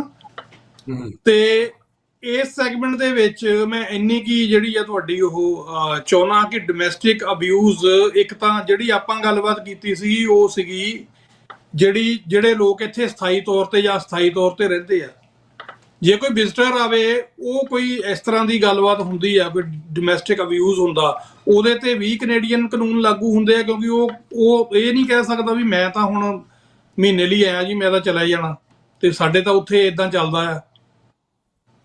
ਨਹੀਂ ਐਬਸੋਲੂਟਲੀ। ਦੇਖੋ ਆਪਾਂ ਕਈ ਵਾਰ ਸੋਚਦੇ ਹਾਂ ਵੀ ਜਿਹੜਾ ਬੇਸਿਕਲੀ ਬੰਦ ਕਮਰੇ 'ਚ ਲੜਾਈ ਝਗੜਾ ਹੋਇਆ ਉਹ ਪਰਸਨਲ ਆ, ਪਰ ਜਦੋਂ ਉਸ ਦੀ ਰਿਪੋਰਟ ਹੋ ਗਈ, ਫॉर एग्जांपल ਹਸਬੈਂਡ ਵਾਈਫ ਲੜ ਪਏ, ਉਹ ਵਿਜ਼ਟਰ ਆਏ ਹੋਏ ਆ, ਕਿਸੇ ਨੇ ਰਿਪੋਰਟ ਕਰਤੀ, ਜਦੋਂ ਰਿਪੋਰਟ ਹੋ ਗਈ ਨਾ, ਜਦੋਂ ਫੋਨ ਕਾਲ ਚੱਲ ਗਈ, ਉਹ ਪ੍ਰਾਈਵੇਟ ਇਵੈਂਟ ਨਹੀਂ ਰਹਿੰਦਾ, ਉਹ ਪਬਲਿਕ ਸੇਫਟੀ ਦਾ ਇੱਕ ਇਸ਼ੂ ਬਣ ਜਾਂਦਾ ਆ। ਜਿੱਥੇ ਪਬਲਿਕ ਸੇਫਟੀ ਦੀ ਗੱਲ ਹੋ ਜਾਂਦੀ ਹੈ ਨਾ, ਤੇ ਫਿਰ ਉਹ ਜਿਹੜਾ ਚਾਹੇ ਕੋਈ ਵਿਜ਼ਟਰ ਹੈ ਤੇ ਚਾਹੇ ਸਿਟੀਜ਼ਨ ਹੈ, ਉਹਦੇ ਤੇ ਭੇਦਭਾਵ ਨਹੀਂ ਕੀਤਾ ਜਾਂਦਾ। ਉਹਦੇ 'ਚ ਜਿਹੜਾ ਲਾਅ ਆ ਨਾ, ਉਹ ਬੇਸਿਕ ਪਬਲਿਕ ਸੇਫਟੀ ਅਪਹੋਲਡ ਕਰਦਾ ਆ। ਤੇ ਉਹ ਅਪਹੋਲਡ ਕਿੱਦਾਂ ਹੁੰਦੀ ਆ? ਉਹ ਬੇਸਿਕਲੀ ਉਹਨਾਂ ਨੇ ਡਿਟਰੈਂਟ ਜਿਹੜੀ ਆ, ਸਜ਼ਾ ਤੇ ਦੇਣੀ ਆ ਆਬਵੀਅਸਲੀ, ਰਾਈਟ। ਸੋ ਵਿਜ਼ਟਰ ਦੇ ਕੋਲ ਵੀ ਹੱਕ ਹੈਗੇ ਆਪਣਾ ਲੀਗਲ ਕਾਉਂਸਲ ਰਿਟੇਨ ਕਰਨ ਦੇ, ਕਿਉਂਕਿ ਆਪਾਂ ਕਈ ਵਾਰ ਸੋਚਦੇ ਨਾ ਵਿਜ਼ਟਰ ਜਿਹੜਾ ਆ ਉਹਦੇ ਕੋਲ ਹੱਕ ਐਬਸੋਲੂਟਲੀ, ਕਿਉਂਕਿ ਵਿਜ਼ਟਰ ਨੂੰ ਵੀ ਉਸੇ ਪੈਮਾਨੇ ਨਾਲ ਨਾਪਿਆ ਜਾਣਾ ਆ ਜਿਹੜਾ ਕਿ ਸਰਕਾਰ ਸਿਟੀਜ਼ਨ ਨਾਲ ਨਾਪਦੀ ਹੈ, ਰਾਈਟ ਜੀ। ਕਿ ਕਾਨੂੰਨ ਵਾਸਤੇ ਸਾਰੇ ਬਰਾਬਰ ਨੇ। ਪੁੱਟ ਦਿਸ ਵੇ, ਅਗਰ ਰਾਈਟਸ ਅੰਡਰ ਦੀ ਚਾਰਟਰ ਜਿਹੜੇ ਸਾਡੇ ਹੱਕ ਨੇ, ਬੇਸਿਕ ਹੱਕਾਂ ਦੀ ਗੱਲ ਕਰ ਰਿਹਾ ਅਸਲ 'ਚ ਮੈਂ, ਉਹ ਜੇ ਉਹ ਬਰਾਬਰ ਨੇ ਨਾ, ਤੇ ਜਿਹੜੇ ਬੇਸਿਕ ਜਿਹੜੀ ਵਾਇਓਲੇਸ਼ਨਸ ਕਿਸੇ ਕੋਲ ਵੀ ਹੁੰਦੀ ਆ ਇਸ ਧਰਤੀ ਤੇ, ਚਾਹੇ ਕੋਈ ਵੀ ਆ, ਚਾਹੇ ਵਿਜ਼ਟਰ ਆ, ਚਾਹੇ ਸਿਟੀਜ਼ਨ ਆ, ਰਿਫਿਊਜੀ ਆ, ਉਹਨਾਂ ਸਾਰੇ ਬਰਾਬਰ ਆ। ਪਰ ਦੈਨ ਅਗੇਨ ਇਹ ਵੀ ਦੱਸਣਾ ਜ਼ਰੂਰੀ ਬਣਦਾ ਕਿ ਰਾਈਟ ਟੂ ਕਾਉਂਸਲ ਜਿਹੜਾ ਆ, ਵੀ right to seek legal representation, ਉਹ ਵੀ ਜਿਹੜੀ ਆ ਤੁਹਾਨੂੰ ਹੱਕ ਦਿੰਦੀ ਹੈ ਸਰਕਾਰ। ਇਟਸ ਨਾਟ ਦੈਟ ਕਿ ਕੋਈ ਚਾਰਜ ਹੋ ਗਿਆ ਤੇ ਹੁਣ ਉਹ ਵਿਜ਼ਟਰ ਆਇਆ, ਉਹਦੇ ਕੋਲ ਹੱਕ ਨਹੀਂ ਹੈਗਾ। ਨੋ, ਉਹਨੂੰ ਬਚਾਅ ਕਰਨ ਦਾ ਵੀ ਉਨਾ ਹੀ ਹੱਕ ਦਿੱਤਾ ਜਾਂਦਾ ਜਿੰਨਾ ਕਿ ਲਾਅ ਉਹਨੂੰ ਡਿਟਰੈਂਸ ਭੇਜਦਾ, ਭਾਵੇਂ ਸਜ਼ਾ ਦਿੰਦਾ ਆ ਜੀ। ਸੋ ਥੋੜੇ ਜਿਹੇ ਮੈਸੇਜ ਆਪਾਂ ਲੈ ਲਈਏ ਜੀ। ਬਾਜ ਰੰਧਾਵਾ, ਗੁਰੂ ਫਤਿਹ ਸਭ ਨੂੰ ਜੀ, ਗੁਰੂ ਫਤਿਹ ਜੀ। ਮੁਹੰਮਦ ਖਲੀਦ ਥੰਬਸ ਅਪ ਕਰਦੇ ਨੇ, ਧੰਨਵਾਦ ਜੀ। ਬਾਜ਼ ਰੰਧਾਵਾ ਕਹਿੰਦੇ ਨੇ ਜੀ ਇੱਕੋ ਹੱਲ Khalistan, vote for Khalistan 17 August 2025 USA। ਬਿਲਕੁਲ ਜੀ, ਵਾਸ਼ਿੰਗਟਨ DC ਦੇ ਵਿੱਚ ਇਹ VOTING ਜਿਹੜੀ ਆ ਉਹ ਰੈਫਰੈਂਡਮ ਦੀ ਜਿਹੜਾ ਅਗਲਾ ਪੜਾਅ ਉਹ ਹੋਣ ਜਾ ਰਿਹਾ। ਸੋ ਅਸੀਂ ਸਾਰਿਆਂ ਨੂੰ ਇਨਕਰੇਜ ਵੀ ਕਰਦੇ ਹਾਂ ਕਿ ਤੁਸੀਂ ਉੱਥੇ ਵੱਧ ਤੋਂ ਵੱਧ ਤਾਦਾਦ ਦੇ ਵਿੱਚ ਪਹੁੰਚੋ ਔਰ VOTING ਜਿਹੜੀ ਆ ਆਪਣੀ ਉਹ ਕਰੋ। ਤੇ ਉਸ ਤੋਂ ਬਾਅਦ ਗੁਰਮਹਿੰਦਰ ਸਿੰਘ ਕਹਿੰਦੇ ਨੇ ਮਨਵੀਰ ਸਿੰਘ ਵੀਰ ਜੀ, ਵਾਹਿਗੁਰੂ ਜੀ ਕਾ ਖਾਲਸਾ, ਵਾਹਿਗੁਰੂ ਜੀ ਕੀ ਫਤਿਹ, ਖਾਲਿਸਤਾਨ ਜਿੰਦਾਬਾਦ, ਖਾਲਿਸਤਾਨ ਜਿੰਦਾਬਾਦ ਜੀ। ਇਕਰਾਮ ਅਲੀ, ਵਾਹਿਗੁਰੂ ਜੀ ਦਾ ਖਾਲਸਾ, ਵਾਹਿਗੁਰੂ ਜੀ ਦੀ ਫਤਿਹ, ਲਵ ਫਰੋਮ ਲਾਹੌਰ ਪਾਕਿਸਤਾਨ, ਖਾਲਿਸਤਾਨ ਜਿੰਦਾਬਾਦ। ਧੰਨਵਾਦ ਜੀ, ਤੁਸੀਂ ਬਾਬੇ ਨਾਨਕ ਦੀ ਧਰਤੀ ਤੋਂ ਜੁੜੇ ਹੋ, ਸਾਡੇ ਵਿਰਸੇ ਤੋਂ ਜੁੜੇ ਹੋ, ਸਾਡੇ ਪੰਜਾਬੀ ਭਰਾ ਹੋ। ਸਾਨੂੰ ਬਹੁਤ ਖੁਸ਼ੀ ਹੁੰਦੀ ਹੈ ਜਦੋਂ ਸਾਡੇ ਲਹਿੰਦੇ ਪੰਜਾਬ ਤੋਂ ਵੀ ਮੈਸੇਜ ਸਾਨੂੰ ਆਉਂਦੇ ਆ। ਤੇ ਗੁਰਮਹਿੰਦਰ ਸਿੰਘ ਕਹਿੰਦੇ ਨੇ ਵੀਰ ਜੀ ਅਸੀਂ ਪੰਜਾਬ ਤੋਂ ਵੇਖਦੇ ਹਾਂ, ਸਾਨੂੰ ਮਾਣ ਖਾਲਿਸਤਾਨੀ ਵੀਰਾਂ ਤੇ, ਵਾਹਿਗੁਰੂ ਜੀ ਕਾ ਖਾਲਸਾ, ਵਾਹਿਗੁਰੂ ਜੀ ਕੀ ਫਤਿਹ। ਇਹਨਾਂ ਤੇ ਮਿਹਰ ਭਰਿਆ ਹੱਥ, ਰੱਬ ਇਹਨਾਂ ਦੇ ਮਿਹਰ ਭਰਿਆ ਹੱਥ ਰੱਖੇ, ਖਾਲਿਸਤਾਨ ਜਿੰਦਾਬਾਦ, ਜਿੰਦਾਬਾਦ ਜੀ। ਗੁਰਭੇਜ ਸਿੰਘ ਕਹਿੰਦੇ ਨੇ ਜੀ ਵਾਹਿਗੁਰੂ ਜੀ ਕਾ ਖਾਲਸਾ, ਵਾਹਿਗੁਰੂ ਜੀ ਕੀ ਫਤਿਹ, ਖਾਲਿਸਤਾਨ ਜਿੰਦਾਬਾਦ, ਬਿਲਕੁਲ ਜੀ। ਸਾਜਿਦ ਮੰਜ ਕਹਿੰਦੇ ਨੇ ਜੀ ਖਾਲਿਸਤਾਨ ਜਿੰਦਾਬਾਦ, ਪਾਕਿਸਤਾਨ ਦਾ ਝੰਡਾ ਵੀ ਇਹਨਾਂ ਨੇ ਲਾਇਆ, ਧੰਨਵਾਦ ਜੀ। ਤੇ ਬਲਜੀਤ ਵੜੈਚ TV 84, 2-3 ਦਿਨ ਹੋ ਗਏ ਇਹਨਾਂ ਗੱਲਾਂ ਨੂੰ। ਯਾਰ ਇੱਕ ਮਿੰਟ, ਹਾਂ, ਇਹਨਾਂ ਗੱਲ ਨਹੀਂ ਕੀਤੀ ਟਰੰਪ ਸਾਹਿਬ ਦੀ ਲਿਖੀ ਚਿੱਠੀ ਪੰਨੂ ਸਾਹਿਬ ਨੂੰ। ਭਾਜੀ ਹਰੇਕ ਗੱਲ ਨਾ ਤੁਸੀਂ ਸਾਡੇ ਕੋਲ ਐਕਸੈਪਟ ਕਰਿਆ ਕਰੋ, ਕਈ ਵਾਰੀ ਜਿਹੜਾ ਅਸੀਂ ਦੇਖਣਾ ਹੁੰਦਾ ਵੀ ਕਿਸ ਹਿਸਾਬ ਨਾਲ ਗੱਲ ਕਰਨੀ ਆ। ਬੜਾ ਪਰ ਇੰਨਾ ਅਸੀਂ ਜ਼ਰੂਰ ਦੱਸਣਾ ਚਾਹੁੰਦੇ ਹਾਂ ਕਿ ਉਹ ਜਿਹੜੀ ਚਿੱਠੀ ਆ ਜਿਹਨੂੰ ਇਹ ਦੱਸਿਆ ਜਾ ਰਿਹਾ ਵੀ ਇਹ ਨਕਲੀ ਆ, ਪਰ ਉਹ ਨਕਲੀ ਚਿੱਠੀ ਨਹੀਂ ਹੈ, ਅਸਲੀ ਚਿੱਠੀ ਆ। ਫਿਰ ਹੋਰ ਇਹਦੇ ਬਾਰੇ ਕੀ ਗੱਲ ਕਰੀਏ, ਕਿਉਂਕਿ ਕੋਈ ਸਿੱਖ ਮੁੱਦਾ ਉਸ ਚਿੱਠੀ 'ਚ ਮੇਰੇ ਹਿਸਾਬ ਨਾਲ ਹੈ ਨਹੀਂ, ਇਸ ਕਰਕੇ ਅਸੀਂ ਕੋਈ ਗੱਲ ਨਹੀਂ ਕੀਤੀ। ਇੱਕ ਜਿਹੜੀ ਉਹ ਰੈਗੂਲਰ ਚਿੱਠੀ ਆ। ਤੇ ਉਸ ਤੋਂ ਬਾਅਦ ਬਲਜੀਤ ਵੜੈਚ ਕਹਿੰਦੇ ਨੇ ਮਨਵੀਰ ਸਿੰਘ ਵੀਰ ਜੀ ਖਾਲਿਸਤਾਨ ਜਿੰਦਾਬਾਦ, ਬਿਲਕੁਲ ਜੀ, ਖਾਲਿਸਤਾਨ ਜਿੰਦਾਬਾਦ। ਆਤਿਫ ਰਾਜ਼ਾ ਕਹਿੰਦੇ ਨੇ ਜੀ ਗੁੱਡ, ਧੰਨਵਾਦ ਜੀ, ਬਹੁਤ ਬਹੁਤ ਤੁਸੀਂ ਸਾਡੇ ਨਾਲ ਜੁੜੇ, ਸਾਨੂੰ ਮੈਸੇਜ ਕੀਤੇ ਔਰ ਪ੍ਰੋਗਰਾਮ ਨੂੰ ਸ਼ੇਅਰ ਵੀ ਜ਼ਰੂਰ ਤੁਸੀਂ ਕਰ ਦਿਓ। ਸੋ ਐਡਵੋਕੇਟ ਪ੍ਰਭ ਸਿੰਘ ਸਾਡੇ ਨਾਲ ਜੁੜੇ ਨੇ। ਪ੍ਰਭ ਸਿੰਘ ਜੀ ਆਪਣਾ ਸਮਾਂ ਲਗਭਗ ਸਮਾਪਤ ਹੀ ਆ, ਤੁਸੀਂ ਅਖੀਰ ਦੇ ਵਿੱਚ ਕੋਈ ਮੇਰੇ ਤੋਂ ਗੱਲ ਪੁੱਛਣੋਂ ਰਹਿ ਗਈ ਹੋਵੇ, ਕਿਉਂਕਿ ਮੈਨੂੰ ਪਤਾ ਤੁਹਾਡੀ ਅੱਗੇ ਅਪਾਇੰਟਮੈਂਟ ਆ ਜ਼ਰੂਰੀ, ਤੁਸੀਂ ਜਾਣਾ। ਤੇ ਆਪਾਂ ਅੱਜ ਜਿਹੜਾ ਉਹ ਇੱਥੇ ਹੀ ਨਿਬੇੜਦੇ ਹਾਂ, ਫਿਰ ਅਗਲੇ ਬੁੱਧਵਾਰ ਆਪਾਂ ਫਿਰ ਨਵੇਂ ਵਿਸ਼ੇ ਤੇ ਗੱਲ ਕਰਾਂਗੇ। ਸੋ ਲਾਸਟ ਦੇ ਵਿੱਚ ਕੋਈ ਗੱਲਬਾਤ ਜਿਹੜੀ ਤੁਸੀਂ ਜਿੱਛੇ ਤੌਰ ਤੇ ਕਰਨੀ ਹੋਵੇ। ਹਾਂਜੀ, ਬੇਸਿਕਲੀ ਜਿਹੜੀ ਆਪਣੀ ਗੱਲਬਾਤ ਹੋਈ ਆ ਉਹ ਪ੍ਰਵਾਸੀ ਜਿਹੜੇ ਇੱਥੇ ਆਉਂਦੇ ਆ ਉਹਨਾਂ ਦੇ ਰਾਈਟਸ ਉੱਤੇ ਗੱਲ ਕੀ ਹੈ। ਤੇ ਮੈਂ ਨਾ ਇੱਕ ਤੁਹਾਨੂੰ ਦੱਸਣਾ ਚਾਹੁੰਦਾ ਜਿਹੜੀ ਵਿਸ਼ੇਸ਼ ਗੱਲ ਹੈ ਕਿ ਜਿਹੜਾ ਕ੍ਰਿਮੀਨਲ ਕੋਡ ਆਫ ਕੈਨੇਡਾ ਨਾ, ਉਹਦੇ ਖਾਸ ਕਰਕੇ ਆਈ ਬਲੀਵ ਸੈਕਸ਼ਨ 6 ਸਬਸੈਕਸ਼ਨ 2 ਦੀ ਗੱਲ ਹੈ ਕਿ ਉਹਦੇ ਵਿੱਚ ਇਹ ਦੱਸਿਆ ਗਿਆ ਵੀ every party, every person is equal in the eye of Canadian justice system, regardless of its immigration status, regardless। तो ਇਹ ਭੁਲੇਖਾ ਮਨ ਚੋਂ ਨਹੀਂ ਹੋਣਾ ਚਾਹੀਦਾ ਕਿ ਕੋਈ ਵਿਜ਼ਟਰ ਹੈ ਜਾਂ ਕੋਈ ਸਿਟੀਜ਼ਨ ਹੈ ਜਿੱਦਾਂ ਆਪਾਂ ਡਿਸਕ੍ਰਿਮੀਨੇਸ਼ਨ ਕਰ ਲੈਂਦੇ ਆ। ਫੋਰ ਐਗਜ਼ਾਮਪਲ ਦੇਖੋ, ਮੈਂ ਇੰਟਰਨੈਸ਼ਨਲ ਸਟੂਡੈਂਟਸ ਦੀ ਗੱਲ ਕਰਾਂਗਾ। ਅਸਾਂ ਨੇ ਉਹਨਾਂ ਨਾਲ ਬਹੁਤ ਜ਼ਿਆਦਾ ਇੱਕ ਵੁੱਡ ਸੇ ਐਕਸਪਲੋਟੇਸ਼ਨ ਕੀਤੀ ਆ, ਉਹਨਾਂ ਨੇ ਇੱਕ ਵਰਗ ਬਣਾ ਕੇ ਪੇਸ਼ ਕੀਤਾ। ਉਹ ਸਾਡੇ ਹੀ ਬੱਚੇ ਆ ਜੀ, ਵਰਗ ਨਹੀਂ ਹੈ ਅੱਡ ਕੋਈ, ਉਹਨਾਂ ਕੋਈ ਸ਼੍ਰੇਣੀ ਨਹੀਂ ਹੈਗੀ। ਯੈਸ, ਬੱਚਾ ਕਈ ਵਾਰ ਭੜਕ ਵੀ ਜਾਂਦਾ ਆ, ਉਹ ਸਾਡੀ ਜ਼ਿੰਮੇਵਾਰੀ ਹੈ ਨਾ ਉਹਨਾਂ ਨੂੰ ਵਾਪਸ ਲੈ ਕੇ ਆਉਣਾ, ਰਾਈਟ। ਤਾਂ ਸਾਨੂੰ ਕੋਸ਼ਿਸ਼ ਕਰਨੀ ਚਾਹੀਦੀ ਹੈ ਕਿ ਉਹਨਾਂ ਨੂੰ ਉਹਨਾਂ ਦੇ ਕਾਨੂੰਨ, ਉਹਨਾਂ ਦੇ ਹੱਕ ਤੇ ਜ਼ਿੰਮੇਵਾਰੀ ਦੱਸਣੀਆਂ ਚਾਹੀਦੀਆਂ ਹੈ, ਨਾ ਕਿ ਆਪਣੇ ਆਪ ਤੇ ਉਂਗਲ ਚੁੱਕੀ ਜਾਓ, ਕਿਉਂਕਿ ਉਹ ਵੀ ਸਾਡੀ ਆਪ ਦੀ ਕਮਿਊਨਿਟੀ ਆ। ਤੇ ਐਂਡ 'ਚ ਮੈਂ ਵੀਰ ਜੀ ਇਹੀ ਗੱਲ ਕਹਿਣਾ ਚਾਹੁੰਦਾ ਆ ਕਿ ਦੇਖੋ ਕਿ ਸਾਡਾ ਜਿੰਨਾ ਕਿ ਕਮਿਊਨਿਟੀ ਇਤਫਾਕ ਹੋਊਗਾ, ਅੰਡਰਸਟੈਂਡਿੰਗ ਹੋਊਗੀ, ਸਾਡੇ 'ਚ ਉਨੇ ਇਸ਼ੂਜ਼ ਘੱਟ ਹੋਣਗੇ। ਜਿੱਦਾਂ ਗੁਰੂ ਸਾਹਿਬ ਨੇ ਹੋ ਕੱਤਰ ਮਿਲੋ ਮੇਰੇ ਭਾਈ, ਦੁਬਦਾ ਦੂਰ ਕਰੋ ਲਿਵਲਾਈ, ਹਰ ਨਾਮੇ ਹੋਵੇ ਜੋੜੀ, ਗੁਰਮੁਖ ਬੈਸਨ ਸਭਾ ਵਿਛਾਈ। ਇਸ ਧਾਰਨਾ ਦੇ ਆਧਾਰ ਤੇ ਸਾਨੂੰ ਜਿਹੜੀ ਪ੍ਰੈਕਟਿਸ ਕਰਨੀ ਚਾਹੀਦੀ ਹੈ। ਤੋ ਦੈਨ ਅਗੇਨ ਤੁਹਾਡਾ ਬਹੁਤ ਬਹੁਤ ਧੰਨਵਾਦ ਤੇ ਸਾਨੂੰ ਸਰੋਤਿਆਂ ਦੇ ਸਨਮੁਖ ਕਰਨ ਵਾਸਤੇ। ਤੇ ਜੇ ਕਿਸੇ ਸਵਾਲ ਹੈ ਤੁਸੀਂ ਰੀਚ ਆਊਟ ਕਰ ਸਕਦੇ ਹੋ। ਤੇ ਇੰਨੇ ਦੇ ਨਾਲ ਦਿਓ ਆਗਿਆ, ਬੁਲਾਓ ਫਤਿਹ। ਵਾਹਿਗੁਰੂ ਜੀ ਕਾ ਖਾਲਸਾ, ਵਾਹਿਗੁਰੂ ਜੀ ਕੀ ਫਤਿਹ। ਸੋ ਇਹ ਸਨ ਜੀ ਐਡਵੋਕੇਟ ਪ੍ਰਭ ਸਿੰਘ, ਲਾ ਐਫਿਨਿਟੀ ਐਡਵੋਕੇਟਸ LLP ਤੋਂ, ਜਿਹੜਾ ਸਾਡਾ ਮੌਂਟਰੀਅਲ ਆਫਿਸ ਆ ਅਕਾਲ ਇੰਟਰਪ੍ਰੀਟਰ ਸਰਵਿਸਿਜ਼, ਅਸੀਂ ਵੀ ਇਹਨਾਂ ਦੇ ਨਾਲ ਕੰਮ ਕਰਦੇ ਹਾਂ। ਔਰ ਤੁਹਾਡਾ ਕੋਈ ਵੀ ਮਸਲਾ ਹੈ, ਜਿਹੜਾ ਤੁਹਾਡਾ ਅਸਾਈਲਮ ਕੇਸ ਦਾ, ਜਾਂ ਫਿਰ ਤੁਹਾਡਾ ਕੋਈ ਹੋਰ ਸਿਟੀਜ਼ਨਸ਼ਿਪ ਐਪਲੀਕੇਸ਼ਨ, ਰਿਫਿਊਜੀ ਐਪਲੀਕੇਸ਼ਨ, ਜਾਂ ਆਪਣਾ PR ਐਪਲੀਕੇਸ਼ਨ ਜਾਂ ਫਿਰ ਸਪਾਂਸਰਸ਼ਿਪ ਤੁਸੀਂ ਕਿਸੇ ਕਿਸਮ ਦੀ ਬਣਾਉਣੀ ਆ ਜਾਂ ਕੋਈ ਹੋਰ ਤੁਹਾਨੂੰ ਇੰਟਰਪ੍ਰੀਟਰ ਸੇਵਾਵਾਂ ਚਾਹੀਦੀਆਂ ਨੇ ਤਾਂ akalservices@hotmail.com 514 770 7465 ਇਹਨਾਂ ਨੰਬਰਾਂ ਤੇ ਸਾਨੂੰ ਜਿਹੜਾ ਤੁਸੀਂ ਕਾਲ ਕਰ ਸਕਦੇ ਹੋ। ਜੇ ਤੁਸੀਂ ਪ੍ਰੋਗਰਾਮ ਸੰਬੰਧੀ ਕੋਈ ਗੱਲ ਕਰਨਾ ਚਾਹੁੰਦੇ ਹੋ ਜਾਂ ਪ੍ਰੋਗਰਾਮ ਦੇ ਵਿੱਚ ਕੋਈ ਆਪਣਾ ਸੁਝਾਅ ਦੇਣਾ ਚਾਹੁੰਦੇ ਹੋ ਜਾਂ ਪ੍ਰਭ ਸਿੰਘ ਉਹਨਾਂ ਦੇ ਅਗਲੇ ਪ੍ਰੋਗਰਾਮ ਜਿਹੜਾ ਅਗਲੇ ਬੁੱਧਵਾਰ ਨੂੰ ਹੋਏਗਾ ਉਹਦੇ 'ਚ ਕੋਈ ਤੁਸੀਂ ਕੁਐਸਚਨ ਪੁੱਛਣਾ ਚਾਹੁੰਦੇ ਹੋ ਕਿਸੇ ਲੀਗਲ ਪਰਸਪੈਕਟਿਵ ਤੋਂ, ਤੇ ਤੁਸੀਂ ਜਿਹੜਾ ਸਾਨੂੰ ਜਿਹੜਾ ਮੈਸੇਜ ਜ਼ਰੂਰ ਕਰ ਦਿਓ ਸਟੂਡੀਓ ਦੇ ਨੰਬਰ ਤੇ 514 476 8484। ਇਹ ਪ੍ਰੋਗਰਾਮ ਦੇ ਸੰਬੰਧੀ ਕੋਈ ਗੱਲਬਾਤ ਕਰਨੀ ਹੈ ਤਾਂ ਇਸ ਨੰਬਰ ਤੇ ਤੁਸੀਂ WhatsApp ਮੈਸੇਜ ਸਾਨੂੰ ਛੱਡ ਸਕਦੇ ਹੋ। ਸੋ ਕੱਲ ਨੂੰ ਇੱਕ ਨਵੇਂ ਵਿਸ਼ੇ ਦੇ ਨਾਲ ਨਵੇਂ ਮਹਿਮਾਨ ਦੇ ਨਾਲ ਫੇਰ ਵਿਚਾਰਾਂ ਦੀ ਸਾਂਝ ਲੈ ਕੇ ਆਵਾਂਗੇ। ਉਦੋਂ ਤੱਕ ਲਈ ਪ੍ਰੋਗਰਾਮ ਸੁਣਨ ਲਈ ਦੇਖਣ ਲਈ ਬਹੁਤ ਬਹੁਤ ਸ਼ੁਕਰੀਆ। ਇਹਨੂੰ ਸ਼ੇਅਰ ਵੀ ਕਰ ਦਿਓ ਤੇ ਤੁਸੀਂ ਸਾਡੇ ਤੋਂ ਦੁਨੀਆ ਦੇ ਵੱਖ-ਵੱਖ ਕੋਨਿਆਂ ਤੋਂ ਸਾਡੇ ਨਾਲ ਜੁੜਦੇ ਹੋ, ਉਹਦੇ ਲਈ ਬਹੁਤ ਬਹੁਤ ਧੰਨਵਾਦ।